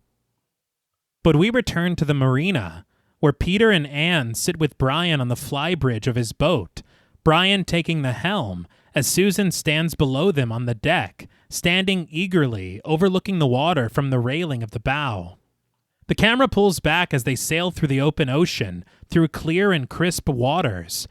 But we linger on a local kneeling at the edge of the pier, who watches them as they depart, the jovial score suddenly sinking into something sinister when he crosses himself. Ew. I'm going to be honest. I thought it was a lookout zombie for a second. He's like, they're headed like, to yeah. Jewel. They're on their way. 4-9er, like whatever. No, but this is not good. No. This is not good. Yeah, no.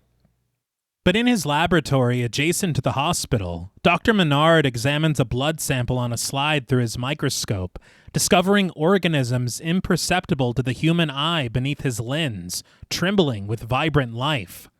He runs his fingers through his hair, attempting to make sense of his sighting, but an idea seems to find him. He unbuttons his long sleeve at his wrist, rolling it past his elbow and clenching his fist to cause the veins in his arms to bulge. He reaches for a collection of cotton, tearing a small bud free and dousing it in alcohol to cleanse the area. Snagging a syringe, he plunges the sharp tip of the needle into his vein, drawing his blood into the barrel and wincing when he removes it. As percussion pounds in the score, Menard lowers the syringe onto the slide, pressing the plunger to drip a bit of the red liquid atop the dried and crusted sample that already rests there. He lowers his eye onto the lens once more, and we're left in the dark as to what his finding might be. I imagine, or at least I think, it's probably like we saw in The Hunger, where the dried blood that's on there just cannibalizes the new blood. Yeah. And I thought that'd be really cool to see, but I don't know how you do that in 1979. Yeah, that's true. I mean, I guess you could animate it. But, True. Yeah. But out on the water, we spy Brian's ship sailing distantly across the horizon before returning aboard the vessel to find the group gathered on the flybridge, minus Susan. Anne notes that they're sure lucky to have found Brian and Susan, and Brian concurs, but he laments that they're not having the same kind of luck trying to find this island for them. Peter asks if Brian is certain that it should be somewhere nearby, and Brian is sure, but consulting the map at the helm, a puzzled Peter counters that there are no islands for the next 50 miles. Brian explains that that's not necessarily true. There are so many islands around here that a lot of them have never even been charted. He reminds Peter of the last few islands that they passed, telling him that they weren't on the map either. It's all hit or miss. He says that they could spend a month out here searching. That is not encouraging at all. No. And this idea, not only are we going to this island where the locals are saying that it's basically evil, Yeah. but this island is uncharted. That, and I would think, you know what, maybe we're not supposed to find it. Yeah. Your father was a grown-ass man. He knew what he was doing. Let's kiss. When Peter grumbles that it's like looking for a needle in a haystack, Anne worries that he might want to head back instead. But Peter assures her that he doesn't, going as far to promise her that they'll find Matul, which inspires a thin smile from Anne. But with a pat on Peter's shoulder, Brian suggests that they don't go counting on them forever, urging him not to forget. He and Susan are on vacation. That part. Yeah. It's like, I can only take you so far. Yeah. He's like, and Brian just said he's committed for months. Yeah. But almost on cue, Susan calls out from the deck, sitting at the edge of the stern as she urges her boyfriend to stop for a while because she wants to take some pictures. She pleads, "How about it?" urging that it looks fantastic down below. With a small sigh, Brian acquiesces, reaching for the controls, but Peter and Anne watch as Susan disrobes, the camera climbing the edge of her top as she removes it, revealing a small white thong beneath it, as well as the soft skin of her stomach and her bare breasts. Peter stares impolitely, taking in every inch of Susan's body with eager eyes as she settles her scuba gear onto her shoulders. He forgot how to blink. Yeah. She secures the gear with a tight strap between her legs before snagging a pair of goggles, and with a small bit of spit, she cleanses the lenses before placing them over her eyes and nose. Anne casts her eyes over to Peter, and realizing that he's basically fucking drooling, Peter finally averts his gaze, clearing his throat, only to immediately return his focus to Susan's body. Yeah, no, he's full cartoon wolf right now. You know what this made me think of, and I might be showing my age a little bit, but do you remember when Chris Farley and Adam Sandler had the glasses and That's fair. Susan grabs her camera, settling its strap at her neck, and as Brian indulges in a little seaside snack, Susan tumbles off the edge of the boat and into the water. So this is what it was. Aretta Gay had said that she was a skilled swimmer, but when she got all this gear on and got into the water, they said that she nearly drowned. Jesus. Like, people had to jump in and save her. But Fulci was fucking pissed, and he threw himself on the ground. He was like thrashing his arms and legs around, screaming at her, and he was shoving grass into his mouth. And they were like, what the fuck, basically. And they said that he said, if I don't eat the grass, I'll eat you. Like, that he was seeing red. He was fucking fuming. like he was a for real cannibal? It's like, yes. I am straight up a cannibal. Yeah. It's like, there's no getting out of that. No, What the fuck? that's in stone. Yeah. But yeah, she had to be rescued, and he's just like, So That's nuts. And Yeah. again, you're telling me that you see this and you're like, yeah, that's normal. That's how a director should. Yeah. yeah. That's fucking insane. That's wild. crazy. They said that he would also get mad at the extras playing zombies because he hadn't taught them how to walk, but he didn't like the way they were walking. And then when he was showing what he wanted, they weren't like mimicking it perfectly, and so he would scream at them. That's like, just play Aerosmith and then have a really fun Montage. instruction. Yeah. No shit. Yeah. She told me to.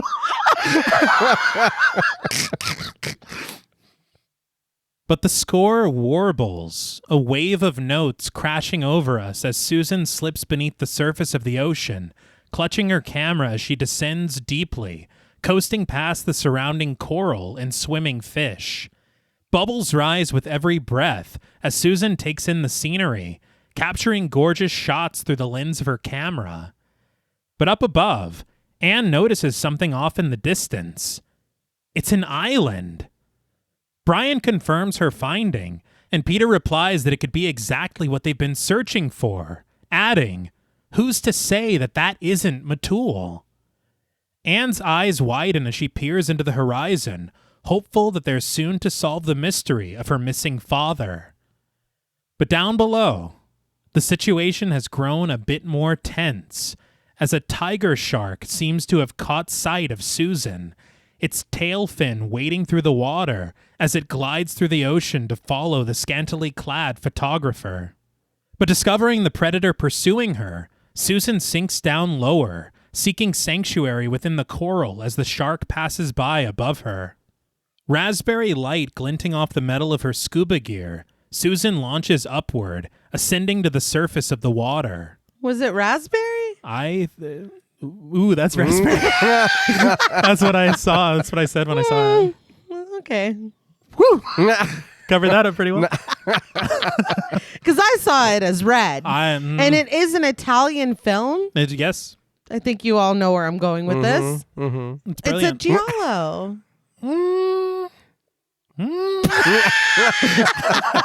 Well, You need to stop using raspberry because you're not going to get away with that. I will, and I have. So I will allow that there are elements. Mm-hmm. Fulci did direct a few giallo films before this. Okay. See? But not this time. No? Yeah, right. Fact or fiction? We fooled you. No. But removing her mouthpiece, Susan cries out for Brian, pleading for his help and alerting him to the shark in their midst. Brian spies its smooth shadow sailing just beneath Susan, rushing as fast as he can for his rifle as Susan descends back underwater. I was like, why did she do that? I don't know. I don't know. So I'll be right back. Why? I don't know. Brian racks and aims his weapon, firing frantically into the ocean, only to miss the shark entirely, the creature swimming upward to ram the hull of the boat. This strike sends him, Peter, and Anne staggering. It continues, and there is much more to see. But this little detour into Jaws territory Yes. really surprised me. Yeah. Yes. Yeah. No, this came out of left field, Yeah. but it was very welcome. Right. JP doesn't seem so certain. We'll get Okay, there. We'll okay. get there. I love it. The score pulses as Susan cowers to the ocean floor, beneath the body of the shark, swimming once more to hide within the coral as she replaces her mouthpiece. Bubbles rise from her breaths as she peers upward, losing sight of the shark and searching through the water for it. But from out of the coral reaches a pale hand, its fingers cinching at Susan's shoulder. She turns around, full of fear when she comes face to face with the underwater zombie, played by Ramon Bravo, defenseless when he seizes her in his grasp, wrestling her to the ocean floor. So he had to be just hanging out down here? He was dormant. Yep. He was woken up like Cloverfield.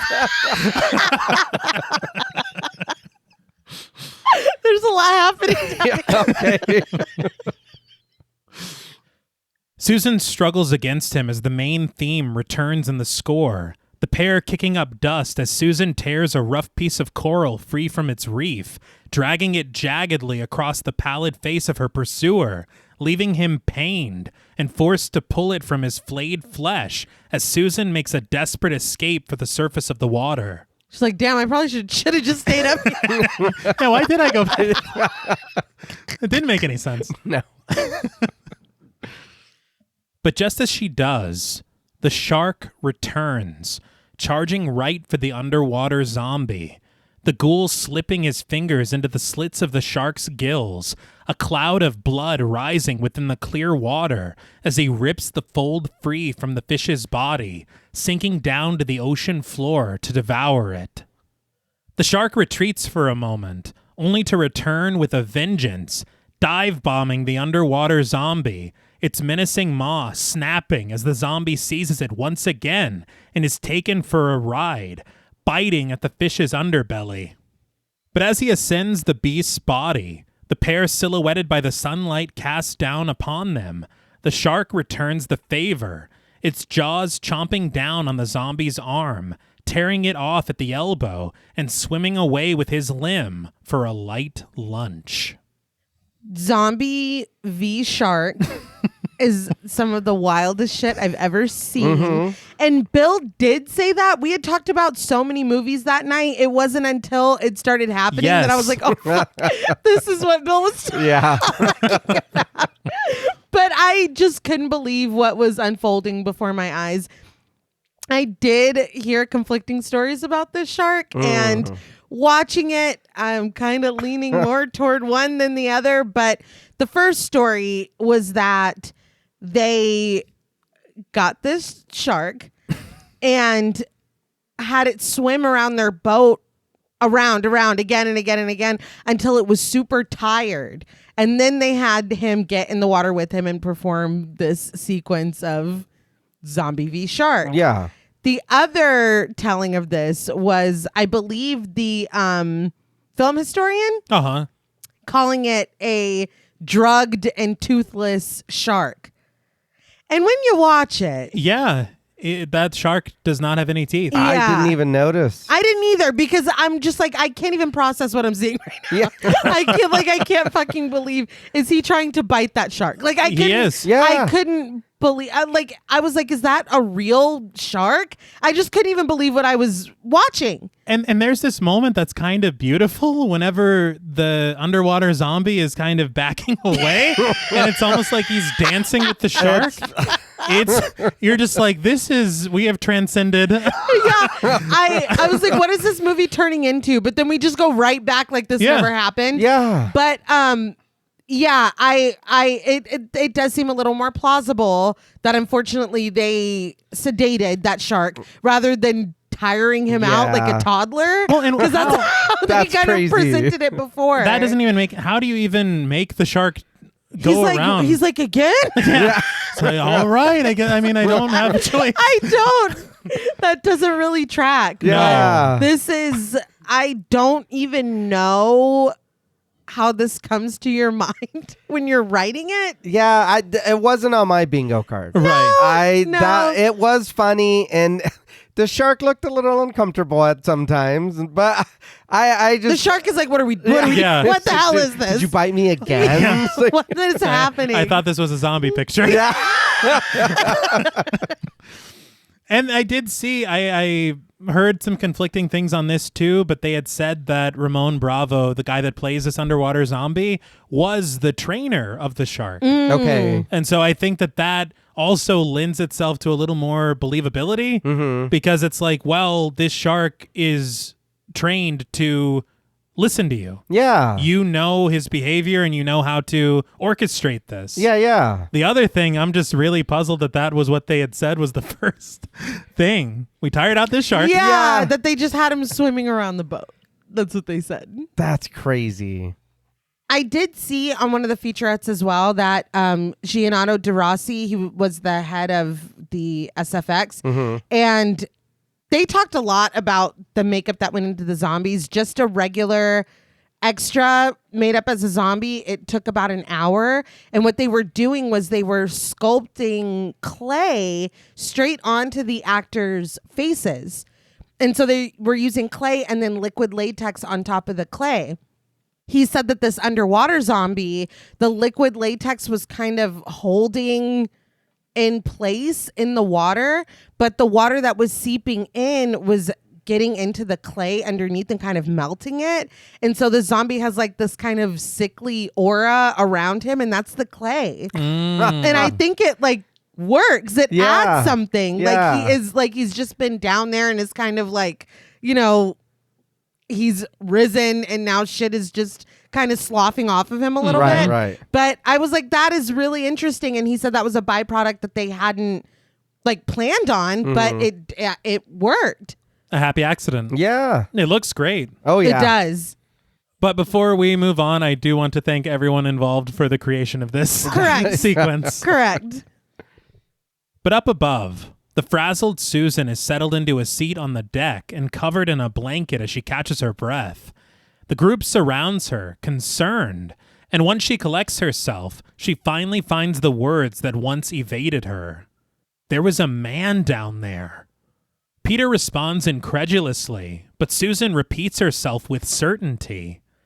There was a man down there. A worrisome Peter whispers, a man. But on the island of Matul, the wind howls outside of the slanted exterior of the hospital, while inside, flies buzz around the rows of beds occupied by natives, their bright red blood staining their white sheets, each of them too weak to move, as pained groans escape them, and they writhe woefully upon their mattresses. This is terrible. It is. But this also makes me want to ask more questions.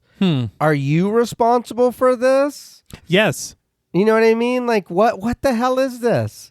There is like a kind of a vague explanation later. Yeah. Where it says like this is the cause of it, but I don't know if that's speculation or if it's a matter of Menard came here and he's using the natives for his research, or if it's, you know, the answer of what's going on is what the natives are saying. Right. Okay. It's a little ambiguous to me, I feel. Yeah. One thing I will say about this hospital / mission, it was built from the ground up by the production designer, Patriarca. Okay. And he had talked about having built it, and then he was looking at it with Fulci, and Fulci loved it. But then he started to think that there was really nothing about it that stood out or had any real character. And so he called in a bulldozer, and he talked to the bulldozer operator, and he said, I want you to push against this pillar at the front of the building. And he's like, but it'll collapse. And Patriarca was like, no, we're not going to let it collapse. Just follow what I'm telling you. Yeah. So he pushed against the pillar. The building started to tilt. It started to tilt some more. And Patriarca was like, stop. And with it now tilted, it gave the building the character that he was looking for. Okay. And he said that when you're looking at this building that was abandoned and turned into a hospital, he said, what is more abandoned than a building that could fall down? Yeah, that's true. And it's like, damn. Yeah. That's good. Okay. But the camera cranes above the wooden beams, past the oscillating fans on the ceiling, before dipping down once more to find Nurse Clara, played by Stefania Diamario, guiding Menard over to the bed of an uncredited patient. Menard reaches a hand to lift the heavy lid of the man's eye, the flesh flickering at the recognition of the doctor's touch.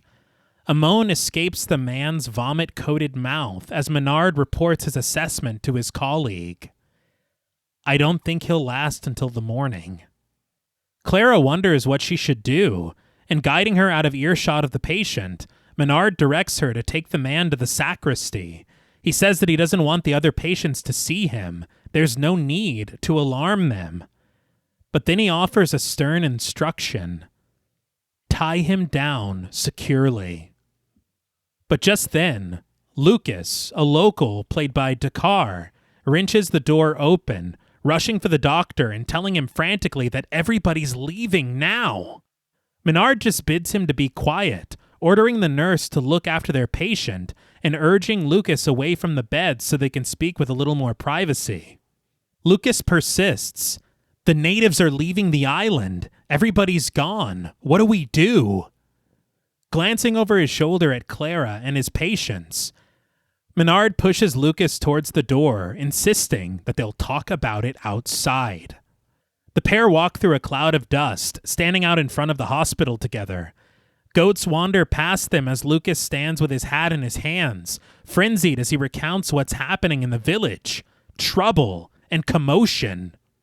He explains, it's the Juju man, the new one.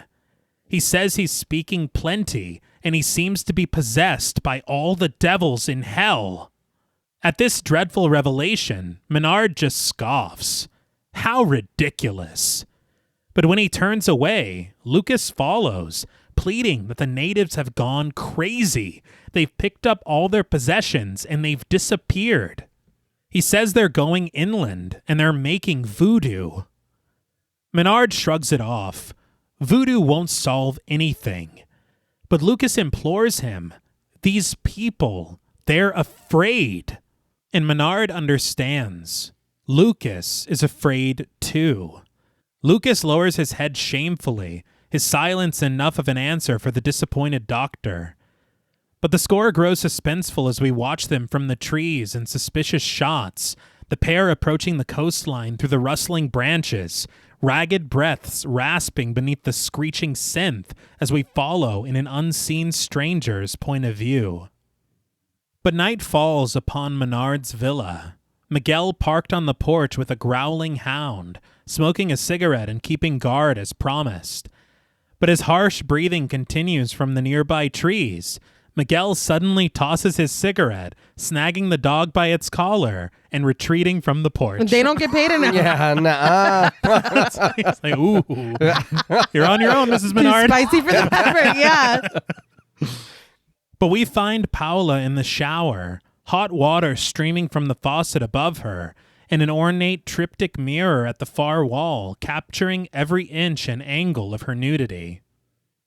Some might say gratuitous, but this shot is gorgeously framed. It is. Yeah.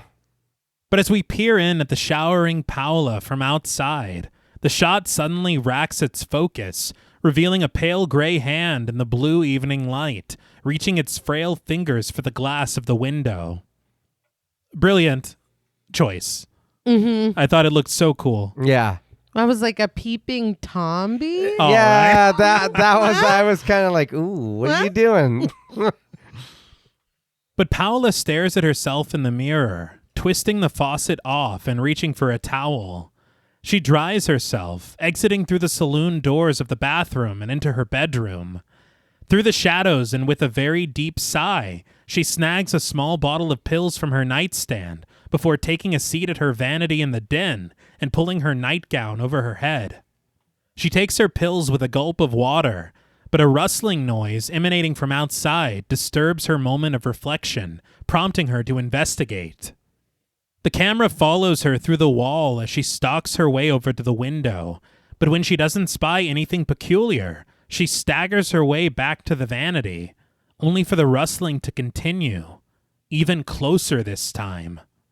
She immediately rushes back for her bedroom, slamming the door closed behind her, and she wrestles with it when it suddenly seems caught on something, only for us to discover that the hem of her gown is bunched beneath the door and the frame. She pounds against it, light leaking through the small crack in the unclosed door, the vacancy soon occupied by ghoulish decayed fingers which reach slowly for her, clutching at the width of the wood. Fear seizes her firmly as the shadows around her brighten within the light of the widening door, only for her to finally force it closed, the ghoulish fingers bashed bloody with every push from Paula until they finally recede. She locks the door, putting her back to it as relief washes over her. But suddenly, the zombie charges from the other side, bursting through the wooden slats as Paola rushes desperately for a bedside table, dragging it over to the door to block it. Once she does, she rests against it, calm returning to her. But only for a moment, as the zombie punches a hole through the busted slats, digging his fingers into her hair and clutching a fistful of it. Paola screams, struggling against the creature's clutches, but her eyes widen with terror when the zombie pulls her forward, the splintered wood of the door sticking outward to a rough, sharpened point right in front of her. Pained moans escape Paola, the woman unable to tear herself away from the zombie's grasp as she's dragged ever closer with great agony in a pernicious pace, until the jagged point pierces through the softness of her eyeball, sinking sharply into her socket as she shrieks wildly. Splinters of the wood snap off at an awful angle as the zombie pulls Paola through the broken door and into the den. This was so good. I was cringing. No, that looked cool. I just didn't know that they were going to use tools to open us before they ate. I was like, come on, dude. You aimed me right at that fucking Yeah. It helps me get to the good stuff. It's so funny as you're watching this, you're like, well, there's no way that they're gonna. Yeah. No. Yeah. Well, and you think we'll cut away at the last minute. Yeah. Or Yeah. we'll no, we're there for the whole thing. Or even just switch angles. And how the thought occurred to me. How strong really is a zombie? Your muscles are decaying. You know what I shouldn't mean? be strong. Yeah. You know what's funny? I think it was, what was it? Is it Land of the Dead or Dawn of the Dead? I can't remember what we see. No, it's Day of the Dead. Okay. Where we see somebody fucking get their face peeled off, right? It's like, that's not fair. Yeah, it's like, what? I don't think you should do that. You're super strong? Yeah, and why are you so creative? And how'd you know how to do that? Gianetto De Rossi had said that he told Fulci that he was going to make a whole head of Olga Carlatos to do this with. Okay. And when the time came, because they had planned to just switch it out at the very last minute, like cut, and then it's the fake head. When the time came, the head wasn't ready. It wasn't dry yet. And so De Rossi shows up with just a section of that head that he had made. And Fulci was like, where's the head? You said there was going to be a head. And De Rossi said that he was like, what head? What are you talking about? I said it was going to be a close-up, and it was just a section. And that Fulci was like, okay, I guess we'll try it. And it ended up working. Yeah. So he just basically lied. But I think that speaks to the culture, too, that he can't be like, oh, it's not ready. That he has to be like, I never said that. Yeah. But the eyeball itself, he said that he crafted from plasticine, which is material that morticians use for facial reconstruction. So he crafted it from that, and then inside had 2 tiny tubes, one filled with fake blood and the other filled with egg whites. Oh, I know. That's perfect, though. But yeah, it's brilliant. Yeah. It's brilliant. They had said that whenever this film initially played in Italy, this is where the intermission went. Right after? Right after. Well, yeah, we need to get our mind right. Yeah. And this is one of those things, I think we might have even talked about it on Grindhouse, where you remember whenever Rose McGowan stamps her leg through Tarantino's eye? Yeah. That's a reference to this. Oh, okay. Like it Okay. shows up in so many ways that are subtle and some that are more overt, but it is fantastic. Yeah. It really is. But the next morning, we watch from the beach as Brian's boat sails for the shoreline, and we suddenly take a frenzied point of view as we skulk through the trees, stalking through the greenery as we watch for its imminent arrival. We then cut to Clara, who makes her way through the center of the village in search of Dr. Menard, only for us to cut back to the boat, where Peter drops anchor from the bow, tightening the line at Brian's instruction as the ship sails to a stop. But Clara finds Menard at the shore, The doctor lying drunkenly against the rocks, the water in front of him littered with overturned and abandoned boats. It's funny to me because we go from this sequence with the eyeball and Paola's death from being so superbly edited to this sequence where I feel like I have whiplash. Like, why did we just see Clara in the village and then back to Brian at the boat? It's like, what? Pick a scene. But Clara rouses Menard from the ground, struggling to find the words in order to reveal to the doctor that Matthias is... Menard provokes her, urging her to just say it. Or is she too afraid to say it?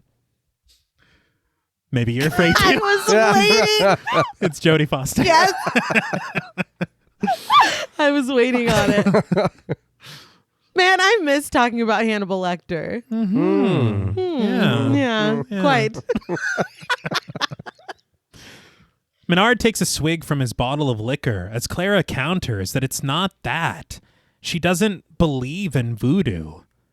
Menard muses that he doesn't either, but the people around here do, so they investigate the phenomenon, right? He notes that he's seen them, Clara's seen them, and now, Matthias, he's one of them, isn't he? Clara can't even lift her gaze to answer Menard, but the doctor insists that they have to help Matthias. They have to try to help him. He climbs clumsily to his feet, clutching the bottle in his fist as he leads Clara back to the hospital. So I think this is where my confusion kind of comes from. Because he's literally saying, look, I don't believe in voodoo either. Yeah. But look at what we've seen. Yeah. But then not even a few scenes ago, he's telling Lucas, that's ridiculous. Yeah. It's like, which is it? Well, even that, though, even him saying that, he's like, I don't believe in that, but we did see some zombies. Yeah. What? It's just... I don't believe in it, but I have seen evidence of it. Yeah. Like direct. I don't understand, man. But the situation has grown quite troublesome at the boat, with Brian and Susan resurfacing from beneath the water. Susan raising her goggles to report that the drive shaft is cracked, supposing it must have happened when the shark hit them. Come on, dude. He had a wrench. Yeah, he's just down there. Is that the drive shaft? Peter calls out from the deck, wondering how bad it really is. And Brian suggests that they should go ashore and walk around until they find a local repair shop. Or Peter bites. Or? And still waiting in the water, Brian answers. Or they wait here, fire off a few flares, and hope that somebody will come and help them. It's like, what was the suspense for? I know. He's like, I thought it was pretty obvious. It's like, or we die. Yeah. It's like, Brian! Brian supposes that they'll have a tough time making it to the next island if they don't get that shaft fixed. And Peter glances over to Anne, who sits silently on the deck. And it was at this moment that I was like, I really hope that she's being quiet right now because she's thinking about a way to get more involved with the plot. Yeah.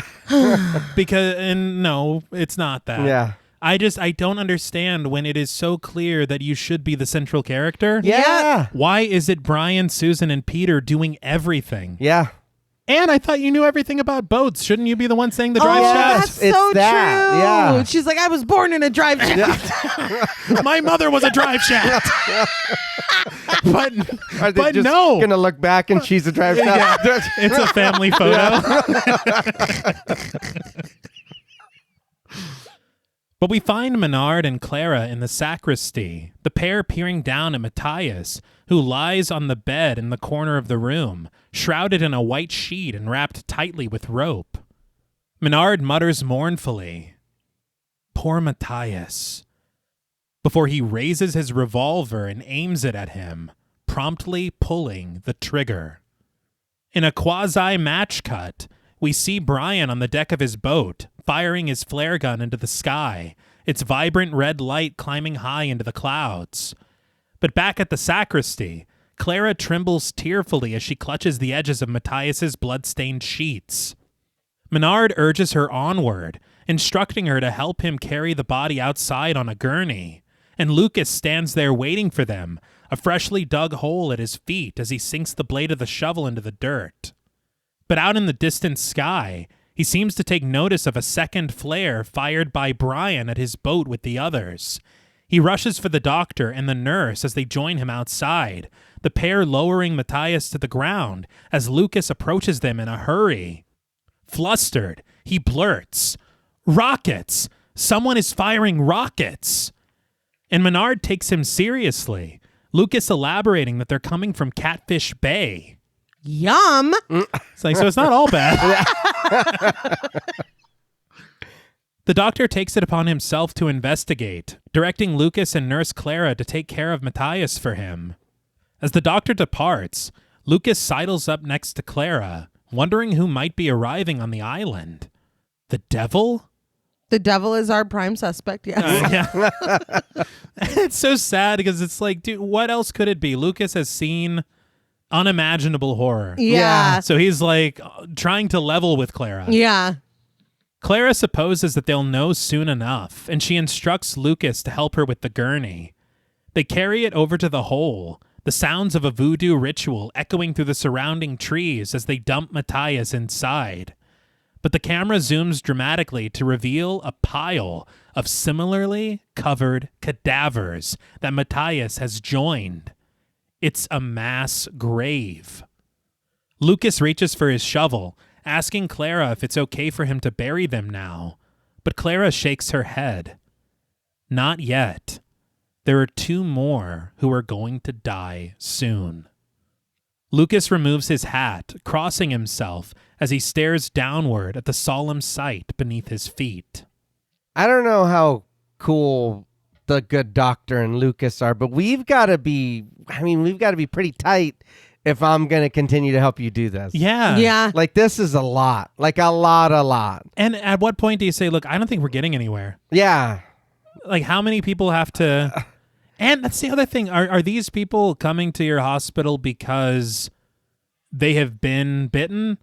Or are they coming to your hospital and you're making them this way? Yeah. Right. That's not clear either. No. It seemed that Paola thought it might be the latter. That's what I'm saying. You know what I mean? I want to know. For sure. Just a little bit. Let us see a book open or something. Or Something. The title of it. Or like we always get the headline in the newspapers. That's just kind of tells you what it is. Yeah. Right. Tommy Doyle saves Yes, us. that's right. And back at the hospital, we climb through the shadows over empty blood-stained beds to find one of the doomed patients sobbing beneath her sheets. Dried vomit caked at her lips, the uncredited woman cries out for her lost love, her Manuel, her heart, and through gasping breaths, she shudders. I buried you, but I see you, walking. She crumbles to tears, and through the village, we watch from a low angle, dust riding a distant breeze as abandoned animals cross an unpaved road, a crab skittering across the foreground, but at the far end of the street, a dead man walks. That's so sad. Yeah. And it upsets me because this little section, this is all we get of this actress, no credit. Yeah, there's a lot of uncredited people. Yeah, I just don't understand, especially putting in a performance like this. Yeah. But I think that also answers some questions, maybe, because it's not only people that are being infected with a bite or whatever it is. That's a dead man rising. Yeah, that's true. And so it's like, how deep does this go? Yeah. But Menard arrives at the shoreline in his car, gathering the group of strangers from the boat and driving them deeper inland. Anne sits passenger as Peter, Brian, and Susan share the back seat. But Menard explains that he met Anne's father 3 years ago when he first came out to these islands. He says that whenever he could, Anne's father would come and stay with him for a few weeks on Matul. And when he became a victim of the disease, he insisted upon staying in spite of everything Menard told him. Menard insisted he should leave, but he wouldn't. He says that Anne's father felt that he could, in some way, become a guinea pig. This line is making me side-eye Menard because you remember her father's letter. Yeah. Where he's like, they've turned me into a guinea pig. Yeah. So that was a fucking lie. Yeah. What else is? Or maybe it was like they're turning me into a guinnie pig, or like something like that. I am a guinea pig or something. Like it was but very it's different than the way that he's saying. He was just eating a pellet. But I remember, yes, it's very clearly different from how Menard is framing it. Right. Eat a pellet, make a pellet. Really? Let's move on. All right.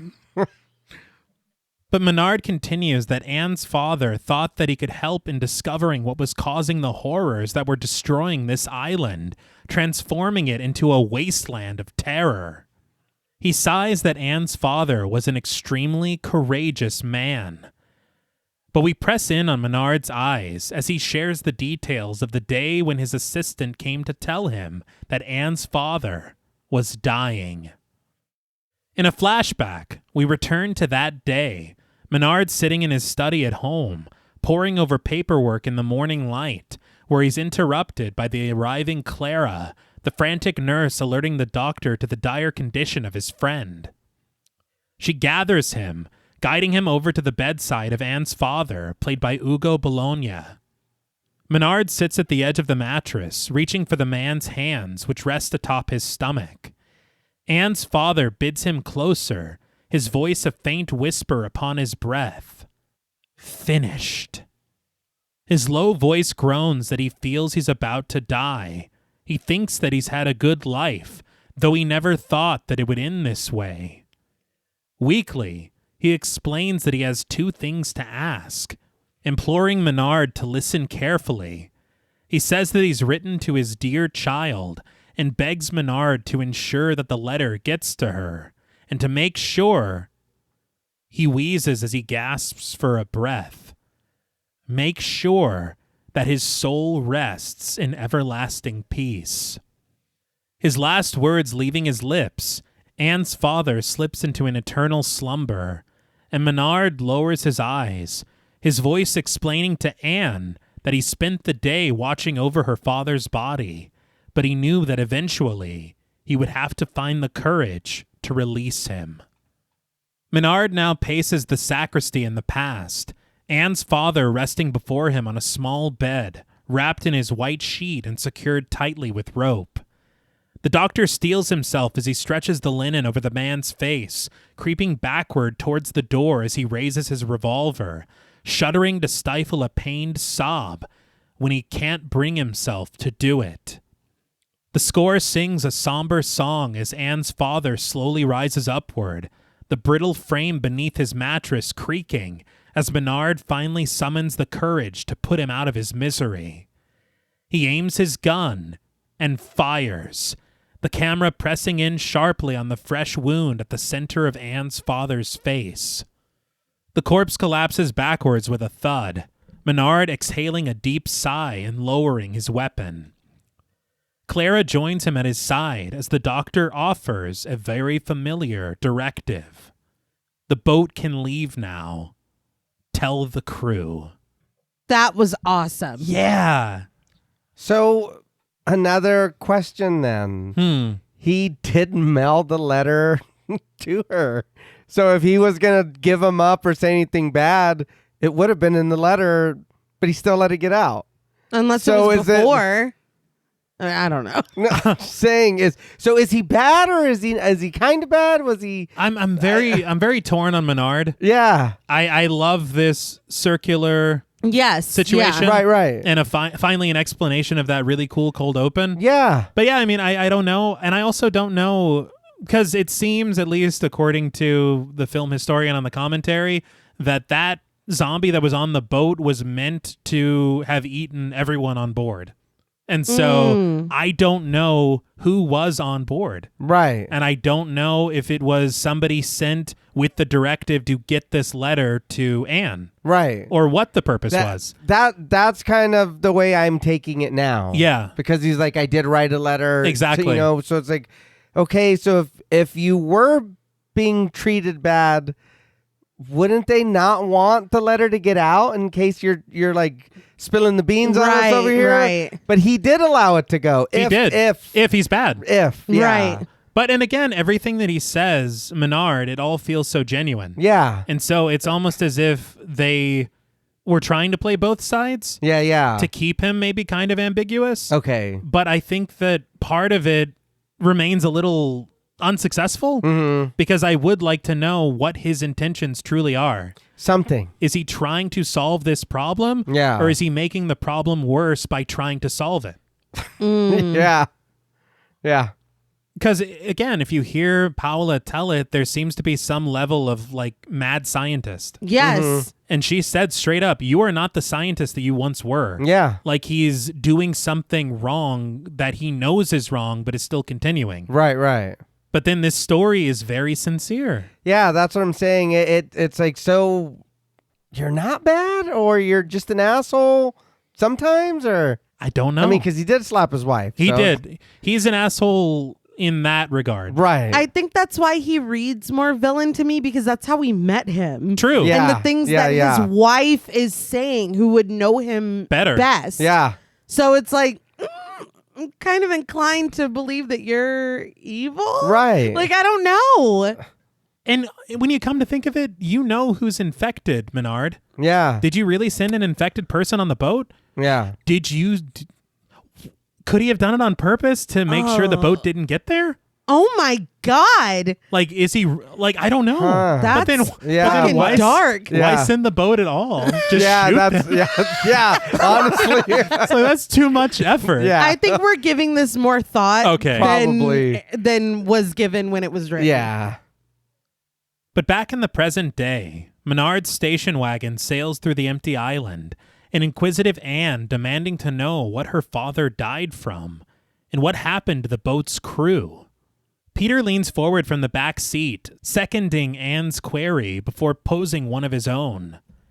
And what's all this about the dead coming back to life again and having to be killed a second time? He demands to know what the hell is going on here. Menard asks if they've ever heard of voodoo. Brian barks. Voodoo? He tells the doctor that he's got to be joking. That's kid stuff. He says that it's just plain superstitious horse shit. He elaborates a little more kindly immediately after that voodoo is a mixture of two religions. The Catholicism brought over by the conquistadors and African tribal rites brought over by the slave trade. This line to me feels like it belongs to someone else. Yeah. I don't understand what just happened. Yeah. He's like, that was too harsh. Yeah, I'm very sorry, guys. Yeah. But Menard counters that whatever it is, it makes the dead stand up and walk. He insists that he's seen it with his own eyes. Peter refutes this, calling it impossible, and Menard knows that it is impossible, but it's still happening. He's seen it. He says that the natives say that it's something to do with voodoo, some evil witch doctor who creates these zombies. But Menard is sure that there's a natural explanation, and he's determined to find it. I understand he's a man of science. Mm-hmm. But didn't you just answer your own question? Haven't we found the cause? Yeah. And the solution? Mm-hmm. I don't understand. But the station wagon pulls up to park in front of the hospital, and before Menard can exit the vehicle with his doctor's bag, Lucas is already there to meet him. Distraught that something has happened to a Mr. Fritz. When Menard asks what happened to him, Lucas explains that no one told him, only Clara knows. His eyes lowered, worry weighing heavily upon him. Menard just orders Lucas back inside. Surrounded by the rest of the group, Anne asks, "Is it bad news?" Come on, man. I know. You wait on the boat. Yeah. Have you been here this whole time? Menard reveals that it's Fritz, a friend of his, who happens to be the only other white man on the island. He's had an accident. Okay. Yeah, I know. So that detail feels unnecessary. Yeah, I didn't need to know that. But he says that they've got him here at the hospital, and he's sure that Fritz is going to be fine. Peter offers his assistance, wondering if there's anything that they can do to help. Menard initially declines this offer, but as he heads for the entrance to the building, he reconsiders, explaining to the group that his wife is all alone at their house, and that they only have a man in their employ looking after her. He used the term manservant, and I was like, that's fucking wild. Yeah. But he says that he would be grateful if they could call on his wife, adding that it's only 7 or 8 miles up the trail and they can't miss it. He sets off for the front door to the hospital, telling the group that he'll see them later as they pile into his station wagon and set off for Menard's villa. There is a fleeting moment when Menard leaves them that I thought he was making them walk. Yeah. It's like it's only 7 or 8 miles. You can do it. I believe in you. But it's very good that he let them use his station wagon. Yeah. But this is wild to me because Menard slept on the rocks last night, Yeah. not going back at all to his house. Yeah. He was so worried enough to tell Miguel to watch his wife, but he doesn't go in to check on her. Yeah. Well, he had a bottle. He was drunk. He was. But, And he's like, oh, yeah, that's right. Can you guys do me a favor? But Menard enters the adjacent sacristy, finding Clara seated at the bedside of Fritz, played by Leo Guevara, the man clutching his bandaged arm, a crimson stain marring the center of its white wrapping. Taking notice of Menard's arrival, Clara stands, explaining that she thought it would be better to bring him here instead of the hospital proper. And as Menard tends to his wounded friend, he commends Clara's choice.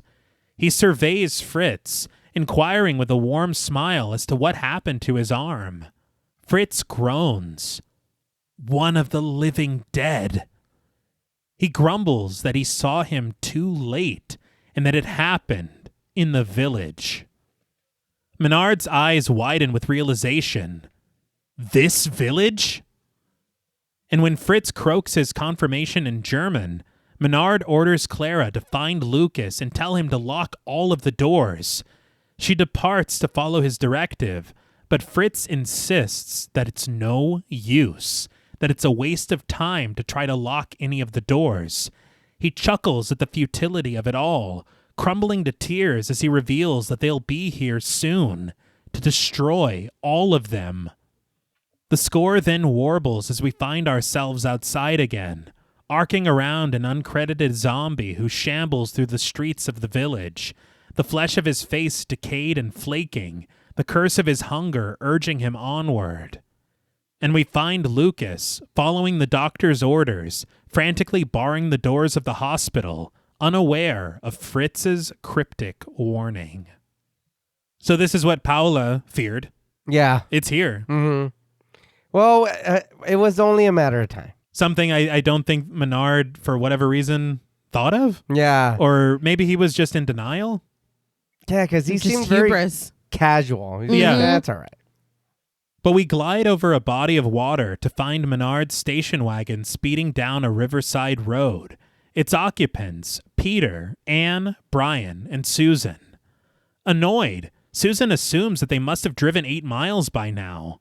And gripping the wheel, Peter agrees that it's probably been much more than that. But Susan persists, suggesting that they should just take a chance and sail for the nearest place where they know there's a shipyard. Brian doesn't disagree with this idea, but he adds an addendum. Only after we see about the doctor's wife. Up ahead, Anne notices something from the passenger seat, pointing it out to Peter, asking if this might be the place. And I'm really glad that she said something because they're literally in the driveway already. Yeah. I was like, Peter was just going to drive through the living room. But Peter pulls up to park outside, the group gathering out of the car to survey the villa. Brian can't help but whistle with great wonder. Nice layout. Leaning against the hood of the station wagon, Brian supposes that the doctor must be doing all right here by the look of it. Dude, that's not. I know. What the hell? That's not what we're here for. It's like, dude, he's loaded. Yeah. This is beginning of the movie behavior. Yes! Not right now. Yes. Peter, however, is far more skeptical, unable to shake the feeling that there's something fishy about Dr. Menard. But the camera pans to follow them as they ascend the porch together, our view of them obstructed. We spy them through the open slats of the front door, Brian knocking and calling out for Mrs. Menard, but getting no response from anyone inside. A distant crow's caw echoes overhead, as Brian supposes that it doesn't look like anyone's home, wondering what they should do. Peter reaches for the door handle, inviting himself and the rest of the group inside. They follow Peter in single file as he calls out for any occupants, the four of them stepping blindly into the den, surveying their surroundings, until a sight on the floor causes Susan to shriek, recoiling in fright. Peter's face twists in a mix of confusion and horror, Anne's trembling eyes well with tears, and Brian shudders a gasp as we bear witness to what the group has stumbled upon. There, on the ground, Paula lies dead in a pool of her own blood, her entrails coiled atop her open torso, a bountiful meal for the zombies who have gathered at her side to indulge their endless appetites. As Paula stares off into eternity, one zombie munches on what's left of her left leg, another digging through organs to steal another piece of her liver, while a third and fourth gnaw at the flayed flesh of her hand and a helping of viscera. God damn. Did he call his friends over here? How the fuck do you know where I was at? There was only one person in here. That's one zombie. He's like, I can't eat all this. It's a potluck. Yeah. It's a Paula luck. Gianetto De Rossi had said that Fulci was yelling at the extras because when he would call cut, they were spitting out the fake intestines and guts. And he was like mad, I guess, that they were holding them in their mouths and they weren't actually eating them. And so De Rossi's wife was a chef. And so she made these organs and intestines out of food so that the extras could actually eat what they were supposed to be eating. And I guess Fulci was pleased. Yeah. Placated. What does it matter? That's crazy. I think visually you get the same thing. Yeah. I don't know, dude. And what was it made of before? And he was expecting them to eat it. I I don't know. Make a person made out of meatloaf. I'll be happy to eat it. Yeah. You know what I mean? But Anne closes her eyes, averting her gaze, but in a very you hate to see it kind of way. Peter, however, snaps into action, wearing a cartoonish grimace as he seizes Anne by the shoulders and guides her back over to the front door. We follow them in a very neat crane shot over the den's dividing wall, only to find them face to face with another pair of undead fiends. Susan cowers against her boyfriend's chest as Peter pulls Anne backward with him, their slow and steady march mirrored by the ghouls in front of them. But without missing a beat, Peter snags a pair of mounted antlers from the wall, just as Brian makes use of a decorative spear, the pair charging for the zombies with their found weapons, neutralizing them and creating a proper path for their exit. They race out of the Menards' house and back for the station wagon, Brian climbing behind the wheel at Peter's insistence and speeding away from the terrible scene once everyone is inside. what was the point of that? Hey, Brian, you drive. Yeah, I don't know. Why? I don't know. It almost feels like they shot the other scene first and they're like, oh shit, we had Brian driving. Yeah. Brian stares wide-eyed at the road ahead of him, unable to make sense of what he's just seen, while Anne collapses in tears against Peter's chest in the back seat, mournful at the thought that her father might have become one of those things. Peter, whose shirt is more wide open now for some reason, reminds Anne of what Menard told her. He didn't. And he suggests for them to just find that hospital and get the hell out of here as fast as they can. They speed off down an unpaved path, storm clouds gathering overhead as they continue onward. But back at the sacristy, Menard breathes deeply, finding the courage within himself to raise his revolver once more, and with a heavy heart and a weary soul, he pulls the trigger, blasting another shrouded and undead patient through the cranium. The camera then pulls back to reveal a pair of wrapped bodies who suffered a similar fate, a sorrowful sigh escaping the beleaguered Menard.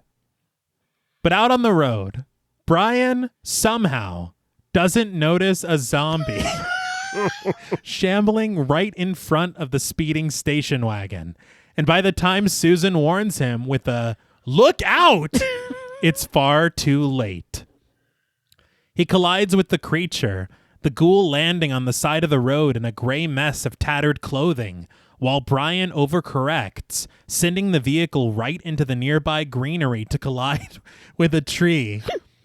The harsh stop jostles the group.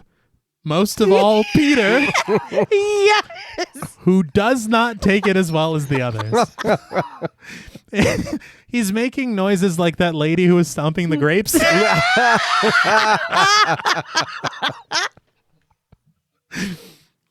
But Brian exits the vehicle to inspect it, discovering smoke rising from the now dented hood.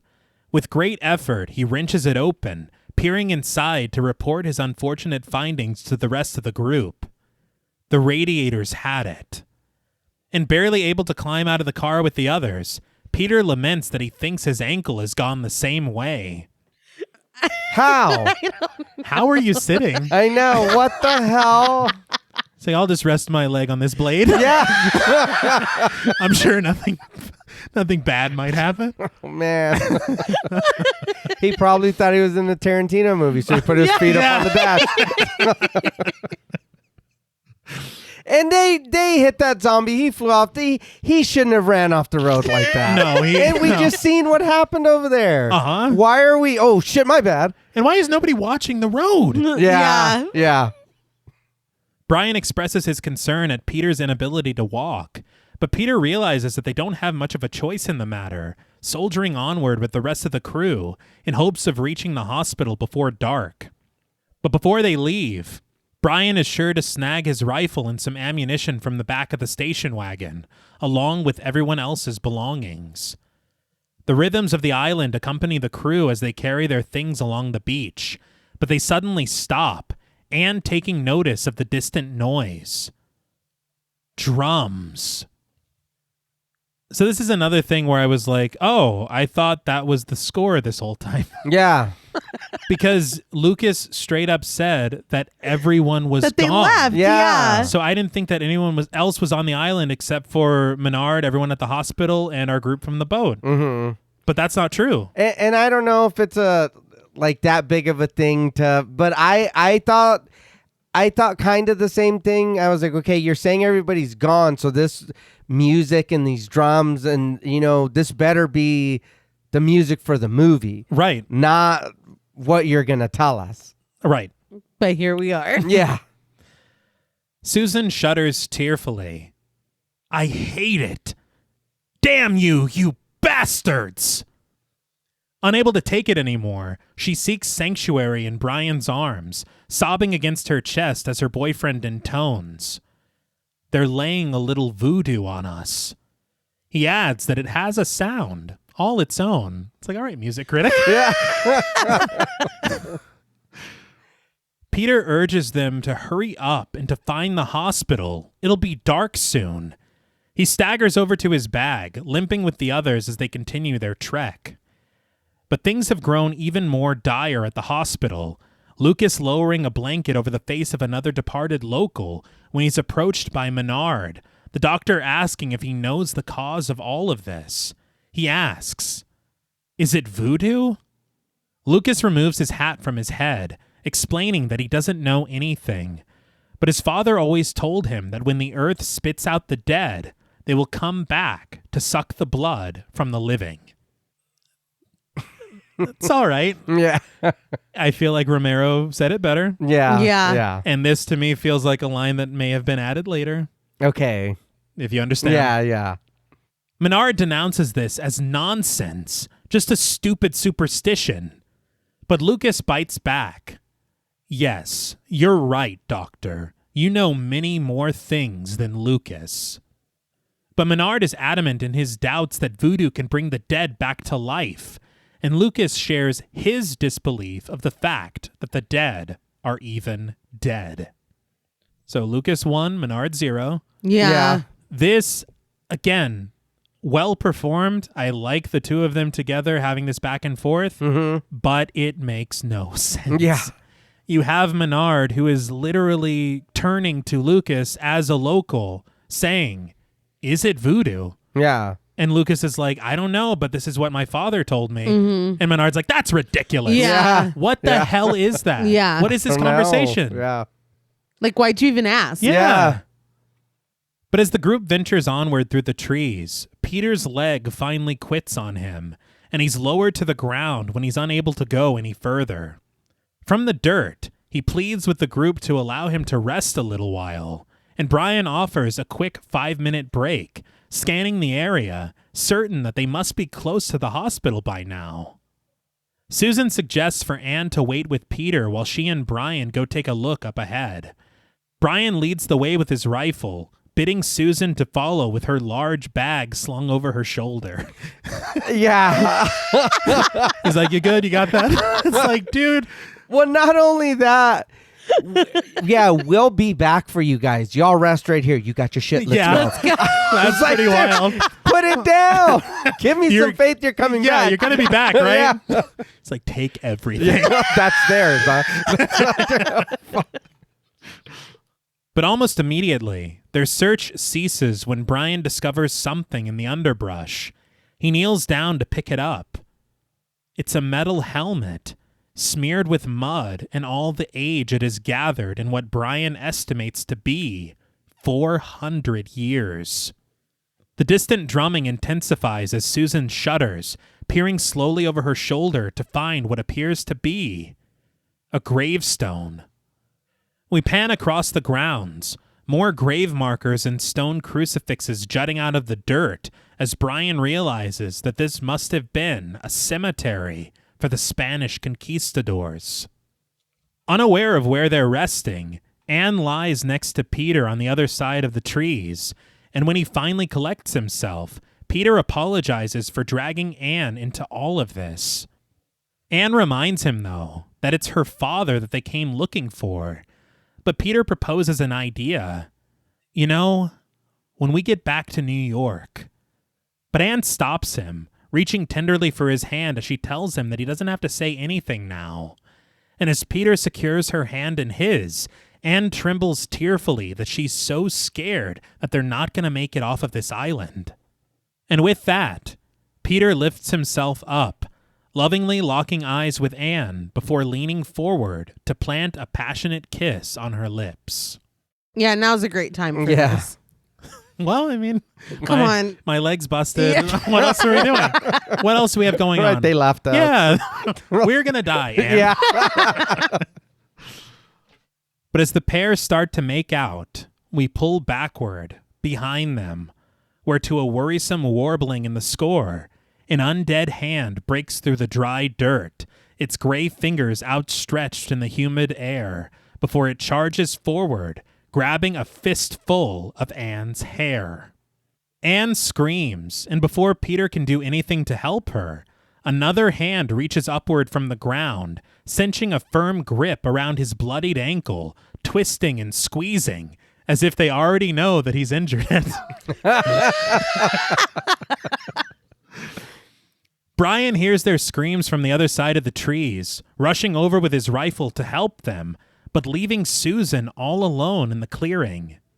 Susan stands frozen as a low growl emanates nearby, and we trace her terrified features before arcing over to a mound of dirt in front of her.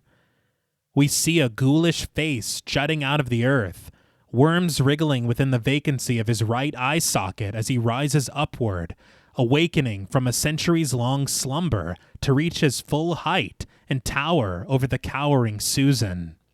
The worm-eyed zombie, played by Ottaviano Dell'Acqua, stands upright, his gaunt jaw yawning open to reveal a mess of misshapen teeth and a sinister snarl, which he sinks hungrily into Susan's throat. It's not fair. No. It's not fair, but this zombie looks amazing. Yeah. The worms are a nice touch. Mhm. Well, they had said, like I said, a regular zombie took about an hour. He took about 4. And what they did was they got real worms and sewed them together with thread. Wow. And then put them into the clay that they used for the sculpt on the zombie. Okay. But he did say that they were trying to get in his mouth and his ears and his nose, like any hole in his face they were trying to get in. Oof. But it looks amazing. Yeah. This, again, is the zombie that we see on the poster for the film. Mm-hmm. And so knowing that that was a visual that we were going to see, I was just waiting for it. Yeah. And waiting for it. Yeah. But once it gets here, it is worth the wait. Yeah. And it's probably, for me, one of the coolest looking ghouls maybe ever. Mm-hmm. Yeah. No, it looks No, great. yeah. But Susan shrieks in unimaginable agony as the worm-eyed zombie tears her throat to ribbons, her soft flesh ripping open as she chokes on the river of blood pulsing from her fresh wound. Her entire body coated crimson, Susan collapses dead onto a bed of trimmed leaves. That bite looked cool. Amazing. Yeah. Yes. Again, just like the one that we saw on the boat, Mm-hmm. I don't know how you're doing this. Yeah. I imagine if you can pick it apart and say, well, you have this layer and then a pump underneath. Right. Yeah. Right. You do not see that at all. No. But having rescued Anne and Peter from their predicament, Brian returns with his rifle, and once he discovers Susan's body, he directs his ireful eyes to the zombie standing over her, raising his weapon to fire a round into the creature's back. Undeterred by this assault, the worm-eyed zombie slowly turns to face the trio, still munching Susan's flesh as he creeps forward. Brian stands frozen at the sight of the ghoul, but adrenaline seizes Peter, the reporter reaching for a nearby crucifix to clock the zombie across the jaw. As soon as he hits the ground, Peter brings the cross down once more, crashing through the cranium of the creature, the mess of his brains and blood spilling out into the dirt. And again, I know it's like a broken record at this point, but again, it just looks amazing. Mm-hmm. Yeah. It's so gory, it's so brutal, and it's so fucking cool. With the villain vanquished, Brian retreats over to Susan's side, kneeling down to lift her lifeless body into his embrace as he whispers her name. As he lowers her back to the ground, Peter and Anne approach him, urging him onward. They have to go before it's too late. His voice breaking, Brian cries that they can't leave Susan all alone. But Anne answers his emotions quite callously. She's dead. Peter backs her up with a little more emphasis. Brian, don't you understand? She's dead. He tells him that there's nothing that he can do here, grabbing him by the shoulder to help him to his feet as the trio continue their trek to the hospital. But as they step away from the cemetery, we linger a little while longer, watching as another conquistador slowly rises from his grave, the dirt tumbling from his undead eyes in a very neat POV shot. And as the main theme kicks into gear, surrounding stones and grave markers suddenly slant, more of his undead comrades rising ghoulish and gaunt from their graves, shambling to stand for the first time in centuries within the sunlight. The village is soon overrun by the undead, reanimated corpses crowding the streets. But Anne, Peter, and Brian continue onward as night falls upon them. Brian and Anne having to lift Peter back onto his feet to carry him when his ankle fails him again. And despite his protests and pleas for them to save themselves, once the undead begin to encroach upon them, Brian and Anne guide him through the trees to finally find the slanted facade of Menard's makeshift hospital. The doctor is still at work inside, checking the vital signs of a patient in bed, But he sighs defeated when Clara asks if they should continue the transfusion, telling her it's useless. He's going to die anyway. Jesus. Yeah. Then what are we doing there? Yeah, I know. But the pair are interrupted by the groups pounding on the other side of the door, Menard crossing over to open it and let them inside. They push past him, harried and horrified, putting their backs to the door as Menard locks it, Peter revealing to the doctor that the dead are coming back to life. They're everywhere. The score grows sinister as we linger outside with the undead, a few creatures creeping toward us for their close-ups. An undead woman with one crossed eye, an undead man with his flesh flaking away as blood pours from his opened mouth in a ghastly moan. Another, marching forward with his eyes closed and his face full of wriggling maggots. We spy them all in a wide shot, the dust caught within the evening air as they march forward in faltering formation, creeping ever closer to the front of the hospital.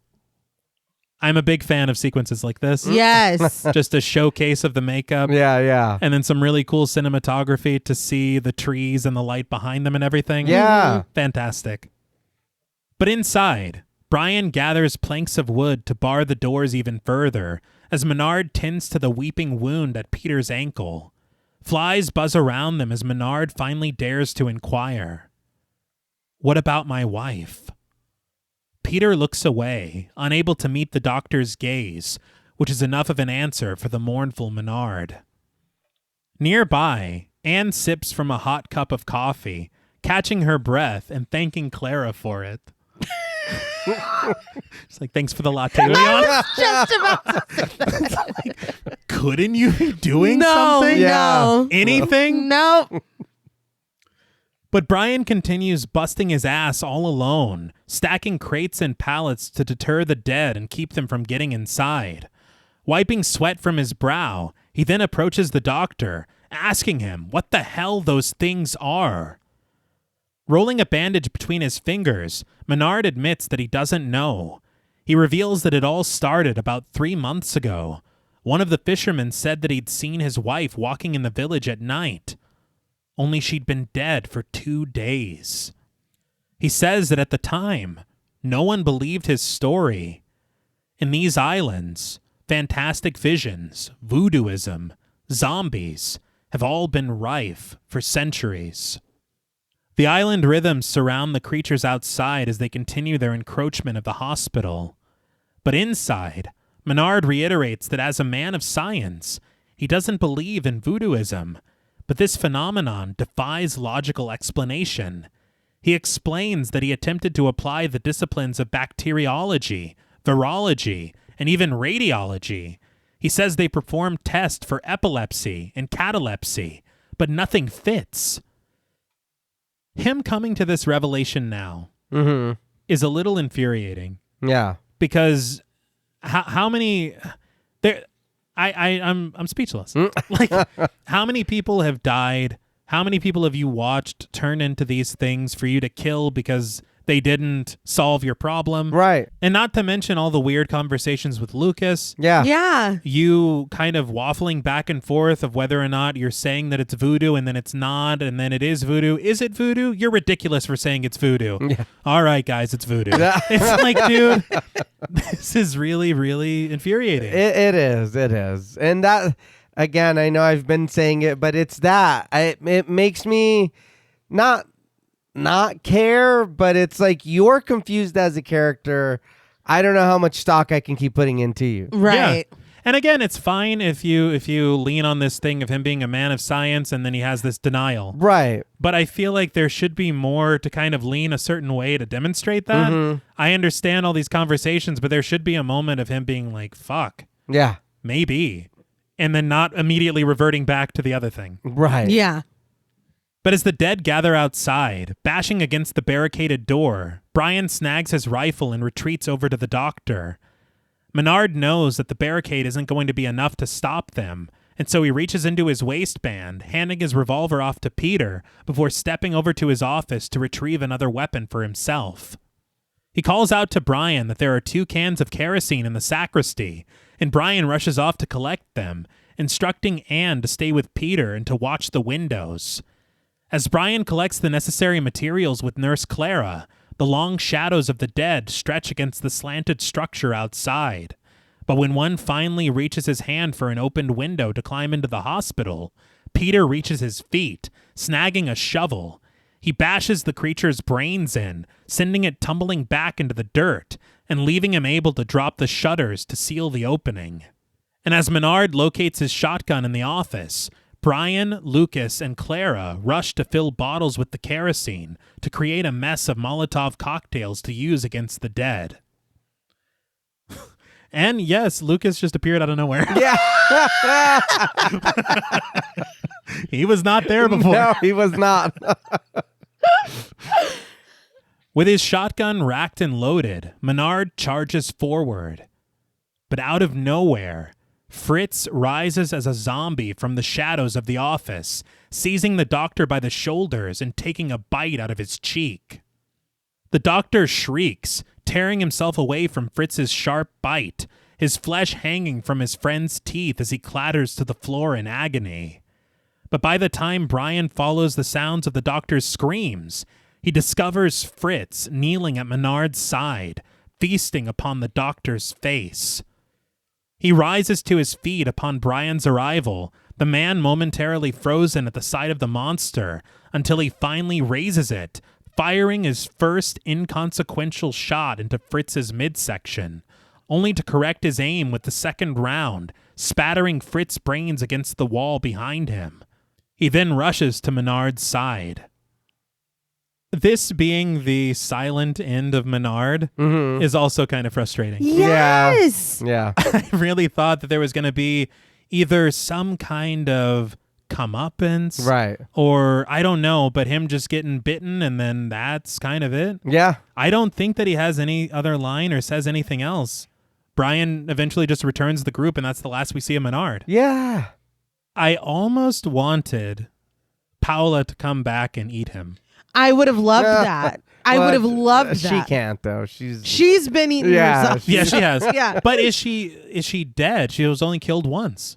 She was like disembodied though. Yeah, but you can. Like whatever. Dude, this is zombies we're talking about. yeah. I mean, she was dismembered. Yeah. I guess Yeah. she was also disembodied. Right. But Yeah, I don't know about her spirit. I don't know what's going on.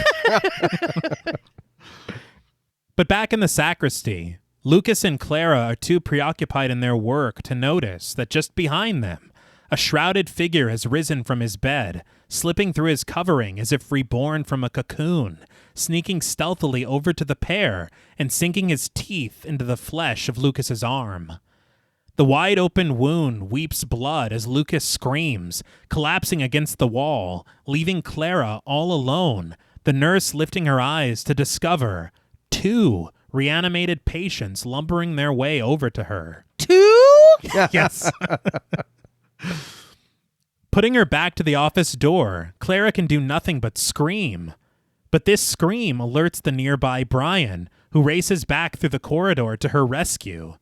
But he faces a slight detour when a zombie pokes his misshapen head through a window, Brian blasting him with Menard's shotgun and blowing him to pieces.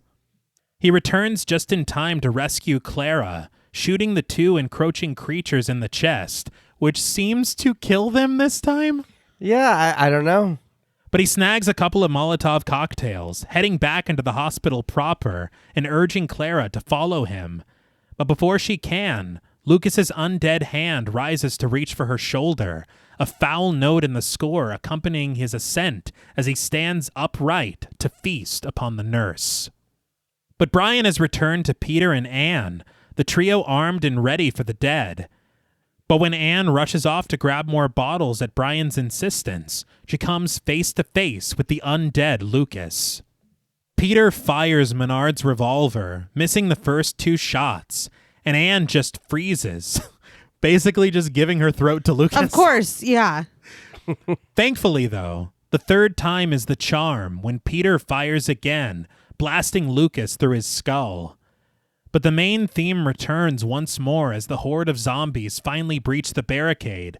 They shamble forward as our crew lets loose with a barrage of bullets and Molotovs, fire catching and consuming the creatures, flames rising as Brian and Peter lay waste to the walking dead. Anne keeps them stocked, lighting the kerosene-soaked rags before handing them off to the men. But before long, the blaze becomes too much to bear, the beams of the building weakened in the heat and crumbling to crush the dead beneath them. Brian, Peter, and Anne retreat into the doctor's office, the men firing to keep the undead at bay, and once they close the door behind them, they come face to face with more of the monsters, bashing them with the butts of their weapons to clear a path for their escape. I thought it was a little funny. They were in the room we were in before they came over here. Mm-hmm. They threw a few of those Molotovs, and nothing caught on fire. Like, I've never done this before. I was like, what? And it was like the same cut every time they would throw one. That's Really? hilarious. Yeah. Oh, wow. I But didn't even notice. they're like, we got to get the fuck out of here. Yeah. And them coming to this next room and putting in all that work over there and to turn around and find these dudes. I was like, fuck, man. I did laugh at like what felt like a freeze frame with their punches or whatever. Yeah. It was like the old Batman TV show. Yeah. But whatever works, they're Yeah. out. They're outside. And once they are outside, they continue through the crowd, Brian leading the way and urging Peter and Anne to follow. But he stops dead in his tracks, a gasp escaping him when he comes face to face with the undead Susan. She stands within the trees, her lifeless eyes locking with Brian's, the man understandably unable to do what needs to be done. And before the thought even arrives, Susan lunges forward, taking a brutal bite out of Brian's arm, sending him staggering and screaming as he puts his back against a tree. That's not fair. Yeah. It's really not. They were on vacation. They were. Yeah, that sucks. They were. They're about to be on a permanent vacation. Yeah. Brian cries for Peter to do it, to shoot Susan. And after a moment of hesitation, Peter fires, putting Susan out of her misery. He and Anne gather Brian, Peter certain that Brian still has enough strength to make it to the boat. But before heading for the shoreline, the trio watches as fire overtakes Menard's hospital, the flames climbing and overwhelming the structure as it begins to collapse. But in the morning light, we find our group on the flybridge of Brian's boat, the vessel sailing slowly through the ocean. With his bitten arm wrapped in a sling, Brian mans the helm. Anne pleads with him to go faster. But Brian croaks that the drive shaft could go at any second as they never repaired it. She's like, don't you talk about directions. It's like, you're talking about my mom too? I had it up to here with this one. But Brian says that they'll head for St. Cristobal. There's a yard there where they can fix.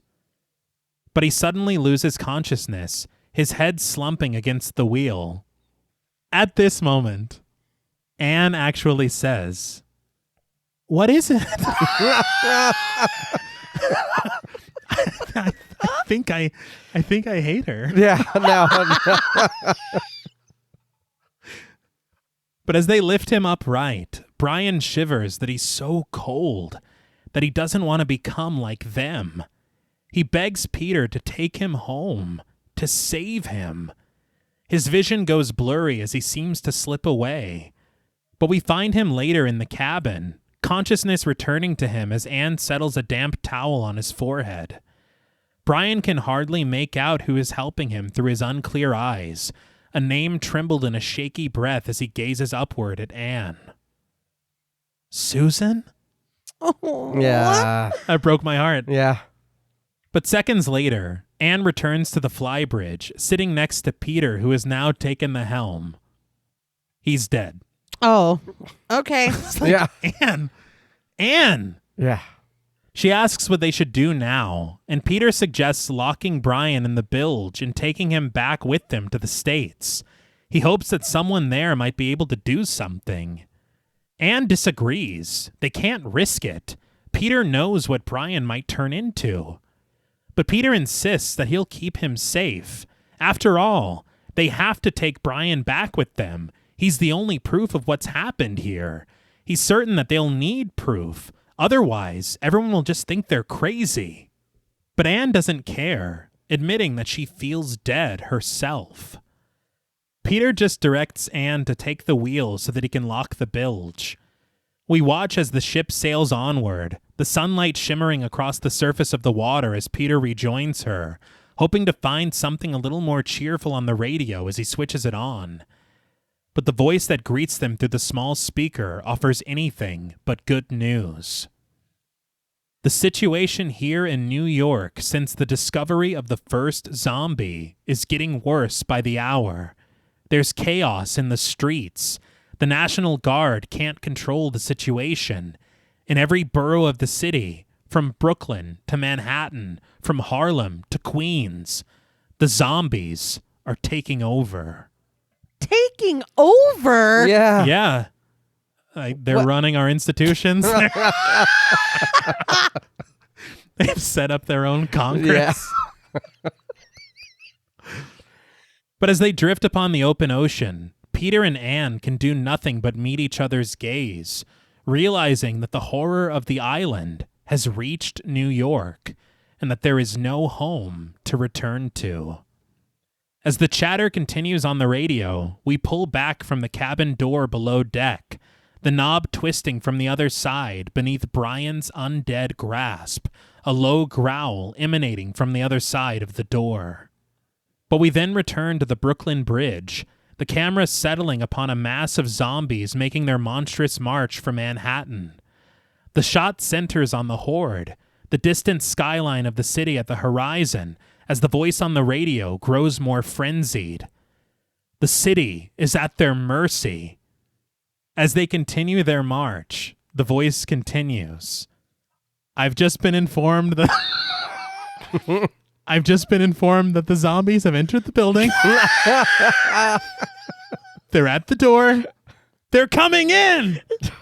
His screams echo as the pulse of the main theme returns, and we follow the undead fiends, watching as they continue to cross the bridge, the dead overtaking the city as the credits roll. So, what did you guys think of Zombie? That ending was terrifying because there was traffic still, so we still have to go to work no matter what. And you know we would. Yeah. Oh, yeah. Very quickly, that was, again, a completely stolen shot. They literally took over this section of the bridge without telling anyone. That makes sense. That's why people are honking. Yeah. Look at those fucking zombies. But again, and it's so funny because the way they framed it on that featurette, they were like, and we did it, and we didn't have to bother anyone. And it's like, that's yeah. one way to say it. But the ending kind of puts me in the mind almost of Planet of the Apes. Okay. You know? Yeah. It is very bleak. Yes. I had a lot of fun talking about it with you guys. I can most definitely see how people really, really like this movie. I think the silliness of it, I like, and I do like the effects and the bites and all that. It is just the story and the characters are not very compelling because they don't keep to who they are, what's going on. And even me saying that, thinking about it, I don't know who they are other than what they tell us at the surface level. And then it's like, that's all I have. The doctor, what was his name again? Menard, thank you. We get a little bit from him, but even then, like you were pointing out the back and forth, I'm just like, I don't know how much of that is helping me. You know, but oh man, dude, that really sucks because Susan and dude were fucking they were I forgot about that. I really did because at a point it goes from because it stops becoming about Anne looking for her father to we're a group trying to investigate what's going on in this island. Mm-hmm. Then we're at this hospital now. We got to go to this dude's house. Then we're fighting zombies now, and it's just I don't know what the hell. I don't know where I'm supposed to like go with any of this. Mm-hmm. The fighting, the zombie versus shark was funny. Yeah. But for what was going on here, I would have maybe liked a little sillier. I know that's not what it is. And I really liked, and I know it's a tiny shot, but when they're fighting the zombies in the barn or the hospital, whatever it is, when for a second we move with Brian and we move with the camera as he looks to one of those openings. Yeah. I was like, oh, that looked really cool. Then we go back to fighting. There is a lot of cool things in the movie. I think the story and the characters does hurt it for me, though, because I was having a good time, but also the pacing, because there's times when I was like, man, this is going on for a long time for no reason. But other than that, I mean, it's not too bad. I wouldn't say that it, for me anyway, in my opinion, I don't think it's anything that's doing more for the zombie genre than just being a pretty decent zombie movie. I don't disagree. I'm one for a slow burn. I love suspenseful pacing, but there's something about the way that this is paced that it does. You do feel it sometimes. I don't know if it's because there's not like satisfying payoff. I don't know what it is, but there are times when I was actively thinking, I bet T is very grateful that this is just going by since he's the one scripting it, because it is kind of like, okay, how long are we going to take to walk up here? Or you know what I mean? Like, but I think that for me, again, just to echo what you said, the drawback is very much the story, because it feels like a couple times we lose what we're even talking about. The characters seem confused, specifically Menard. Yeah. I think that Peter just kind of fucking sucks. Anne is just there. Yeah. When, like T was saying, she should have been the focal point of the whole story. We're looking for her father. Yeah. I mean, I don't know. It was just, and then this poor couple that's just trying to vacation and relax and swim with their titties out. Yeah. And now look at the price they paid. It's not fair. I do love the ending. I think it's watching them, in this stolen piece of the bridge march, and even as funny as it is on the radio and being like they're outside the door, like that is funny, but the concept of it is really frightening. It is. Yeah. Of like, metaphorically going down with the ship, of reporting until the very last minute. Yeah. And this symbolism of kind of the voice of the situation being taken over, because so are we. Yeah. Like it's done. It's over. I think that it's like, fuck. It's so like gutting. Like it's very dark, very bleak. And we all know that I do live for dark and bleak. Yeah. So there are aspects that I really, really like. And the makeup and the effects I think are incredible. Shark versus zombie is fucking iconic. How do you conceive that, let alone execute it? Yeah. Something I forgot to mention about that they mentioned on commentary. Fulci was so against the shark and zombie idea. He tried to get it taken out of the script, and the film historian on commentary said that Fulci wasn't even there when they filmed it. It was filmed by a second unit because he didn't want to have anything to do with it. He was eating grass or something. Yeah. It's like, well, he's eating the grass. We'll go ahead and film the shark. Everybody's busy today. Yeah, we've all got something to do. But it's so crucial for this film. It is. It needs something wild like that, and somehow it works. And it does. Yeah. It's just, this one's a little odd because the things that I look for most in, character and narrative and plot and kind of, closing out character arcs at all, I feel like all of that is pretty unsatisfying. Like nothing concludes where I'm like, oh my God, well, at least she blank, or at least they like there. It's just like, oh, okay, the doctor's dead now. All right. Oh, okay. Now they're dead too. Okay. Yeah. Like, for as slow as the pacing is throughout the middle, the end wraps up so quickly. And it's like, oh, okay. I don't know. But I'll just sum it up to say the things that work for me really, really worked for me, and the things that don't really, really don't. I think that I'm in the exact same place. Yeah. Because it is one of these things that it's so difficult to really get any kind of a feel for anyone. Mm-hmm. You want to. I like Brian, for example, Yeah. because he actually does things and he kind of is what other characters should be. Right. And I don't understand why we do start with Peter and Anne and they kind of are inconsequential. Yeah. It's so strange to me when she is the center of this. She's the whole reason for all of it. Yeah. Yeah. Why we're even here, why we're investigating, and how we're going to figure anything out. Right. It's very odd to me.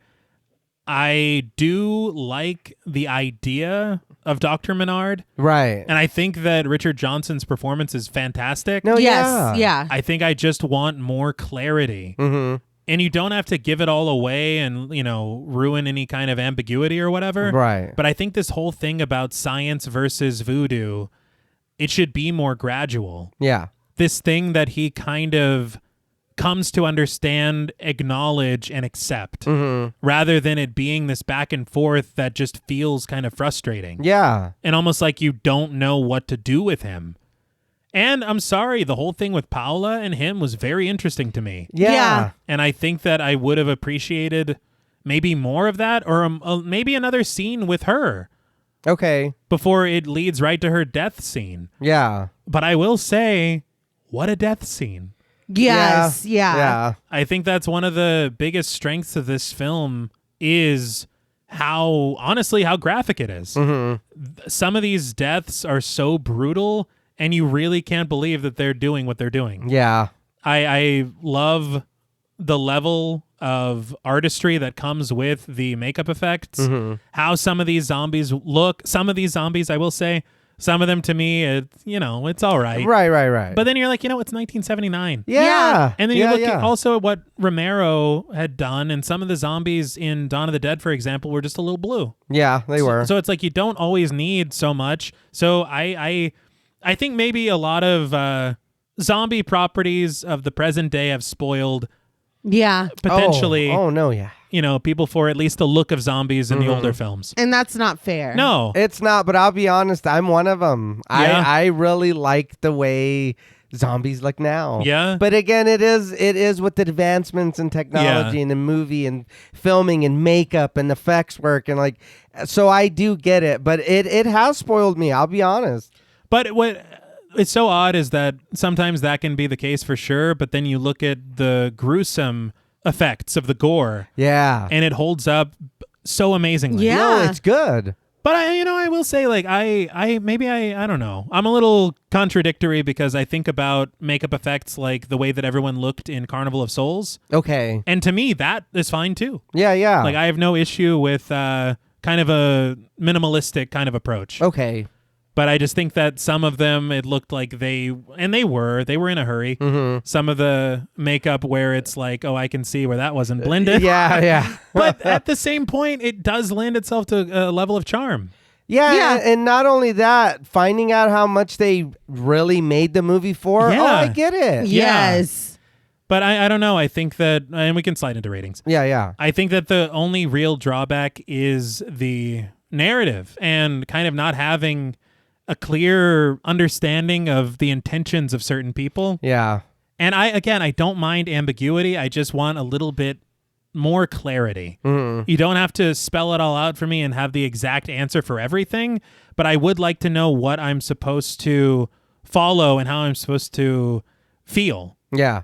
And I don't know if that's contradictory or not, but I feel like that really is one of the things I come away with after watching this film. Yeah. Is I would really like to know more about Dr. Menard. Yeah. Is he bullshitting regarding this letter? Right. Because the wording is a little different from Anne's father. It is. Is that something I was supposed to latch onto and catch on to? Or no. Or no. Yeah.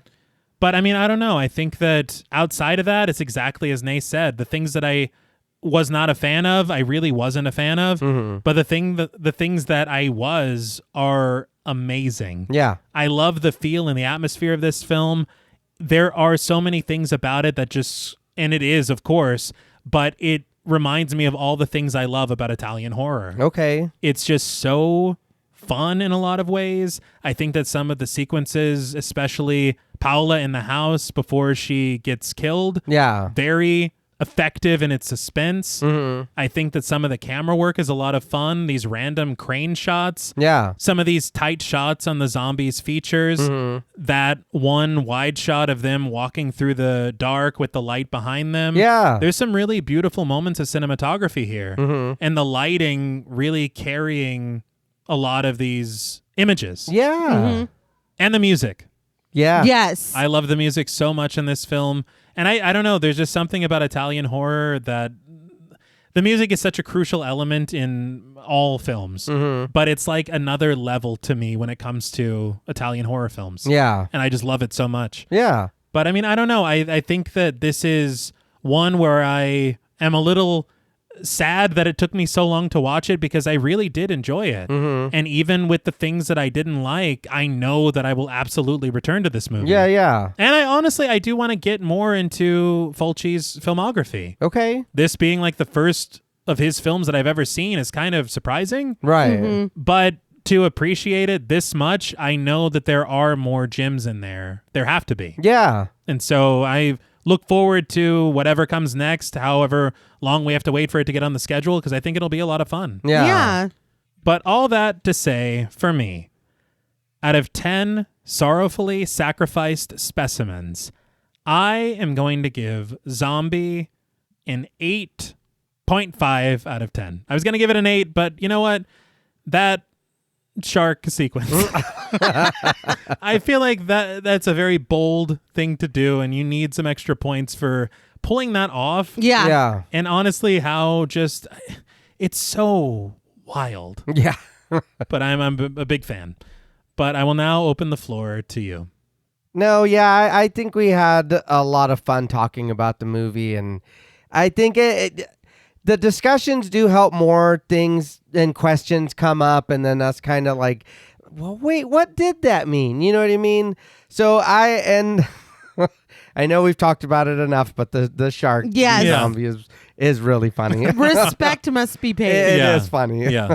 But I think that a lot of the stuff that's going on that doesn't work, I think it just does for me overshadow all the stuff that is pretty cool about the movie. And I would watch it again, but am I in a rush? Probably not, I'll be honest. But again, I am like I said, I am one of those people who are spoiled now. Mm-hmm. I want to watch, and I know this probably is not the best to everybody. I just want to watch Dawn of the Dead 04 again. You know what I mean? I just want to watch that again. That's fine. But again, the effects are good. Like I said, the bites, because you see them taking a fucking bite out of somebody. Yeah. And it's like, oh, that's impressive. I do love all of that, but I would have liked more. And Paula, why did you give her to us Mm-hmm. for us to be like, damn, his wife's going through some shit. Somebody help that lady. Then she doesn't ever get help. She just dies. She just gets eaten by 4 fucking zombies. And it's like, Yeah. oh, all right, poor Paula, what the fuck? Why didn't you let her have her come and take the group to do something? Sure. And then her be like, no, my husband fucked this up. Y'all get out of here. I'm going to anything. It's like, dude, Anne's just there. Mm-hmm. Again, if we're not following her, give us somebody else to follow. Something. But I mean, all of that again, I don't need to go over everything again. But for me, on a scale from 1 to 10, sorrowfully sacrificed specimens, I'm going to give Zombie a 6.5 out of 10. I didn't mind the movie, but man, would I have loved at least one of the characters to been like, oh, yeah. Again, Brian was fine, but even he had that one little hiccup where he said something and then turned around and corrected himself. That is, and it was yeah. like, that felt weird. Very weird. But all right. Yeah, I think that's fair. I think I've already kind of gone over what I liked and what I didn't. But I will say my score is heavily influenced on the effects work and on the shark. I'm being completely honest. I told John Paul after I watched it, because he had watched it first, I said the shark's the whole point. Oh. And I'm not kidding. It's just, what the hell are you guys thinking? Right. In the best way. Yeah. So on a scale from 1 to 10, sorrowfully sacrificed specimens, I am giving Zombie 8 out of 10 sorrowfully sacrificed specimens. The parts that don't work, don't work. But the parts that do make this a really fun movie. That's fair. Yeah. And that's all I got. All right. Well, that's all from us at Pod Mortem. What would you rate Zombie, and what should we watch next? Let us know on Instagram at the Pod Mortem. Don't forget to follow us on Twitter and like our Stairhole Productions page on Facebook. Be sure to follow each of us on Instagram and Blue Sky at TravisMWH, at Blood and Smoke, and at JuggaloDaddy84. Thanks again to Original Cinematic for sponsoring this week's episode. Please consider pledging to our Patreon, where you'll gain access to over 300 hours of bonus content, our monthly schedule, our Discord server, and the opportunity to help us decide which films to cover. And if you're looking for Pod Mortem and Stairhole Productions merch, follow the link in our episode notes. Stay tuned until after the music for a special thank you to our Wendigo Getter patrons. And remember, there's nothing wrong with having a hunger for knowledge, but ignoring the advice of those much wiser than you just might come back to bite you. Until next time.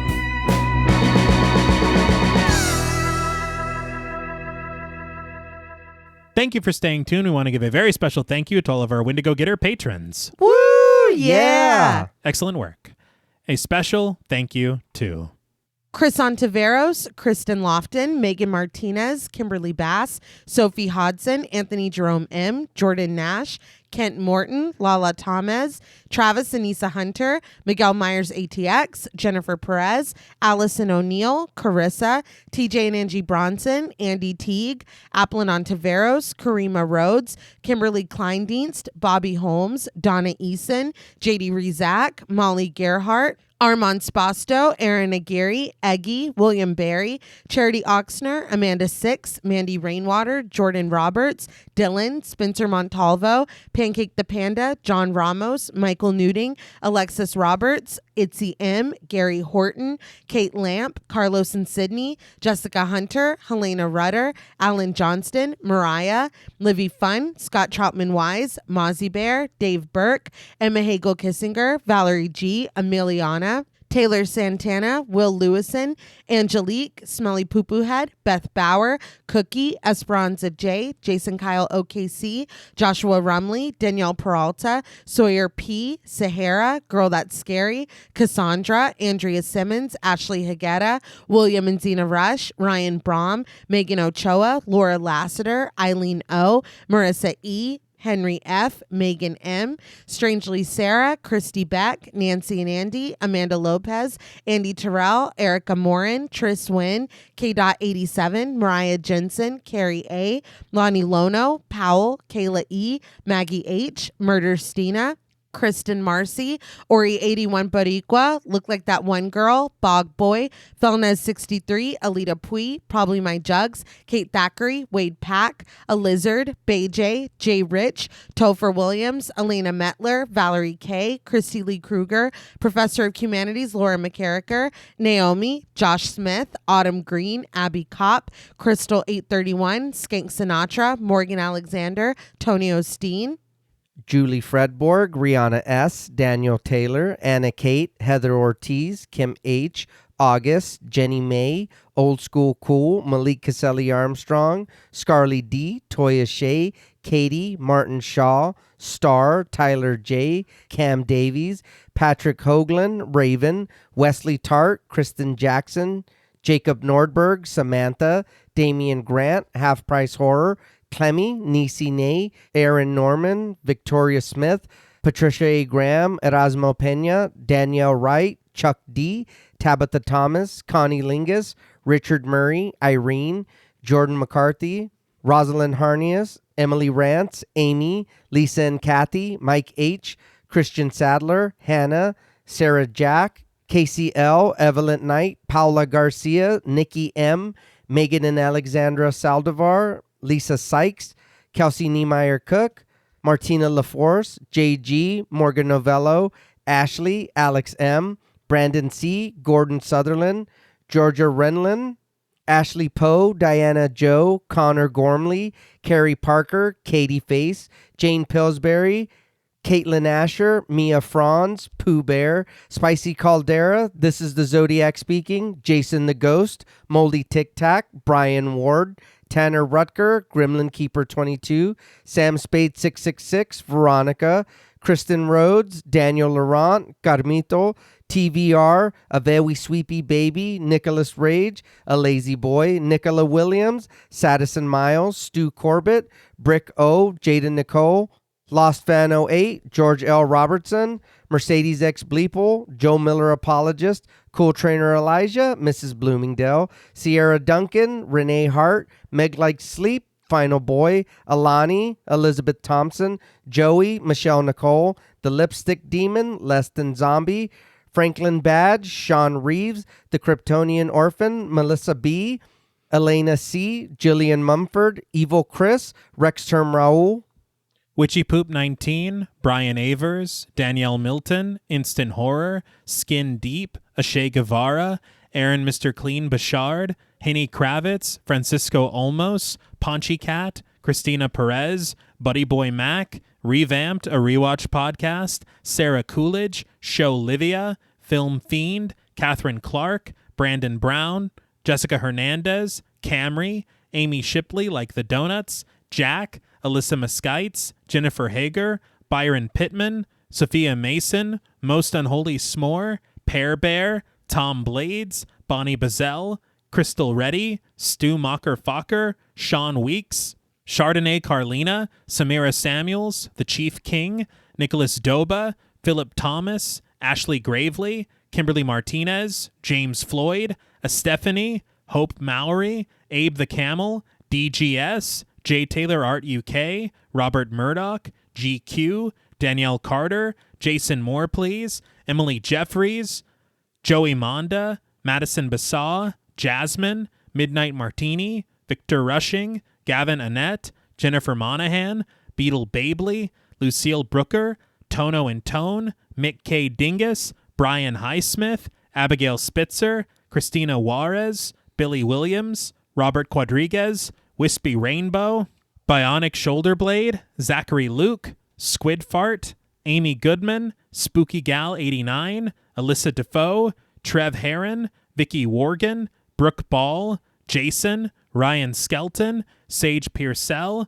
Elizabeth Selvamoen, Seed, Funny Bearded Guy, Ronnie Ortega Chavira, Puck/Annie, Trauma Llama, Ashling O'Leary, Jake Guajardo, Danny Landeros, Jamie Peel, Desiree Rose, Maija B., I'm Only Here for Aliens, TJ Schroeder, Kaylee RV, Rachel B., W. Grant Livingston, Disco Tumor MD, Bimbo Yaga, Such a Horror, and Dana Simpson. Thank you all so much. Yes, thank you. Thank you so much. We appreciate each and every one of you, and we hope that you know when we feel down, you make us want to get back up. Oh, yeah. Like a zombie, you know. Well, or not. Yeah. Oh, yeah. Sorry. Like a zombie too. Yes. Yeah. It's very important. Until next time.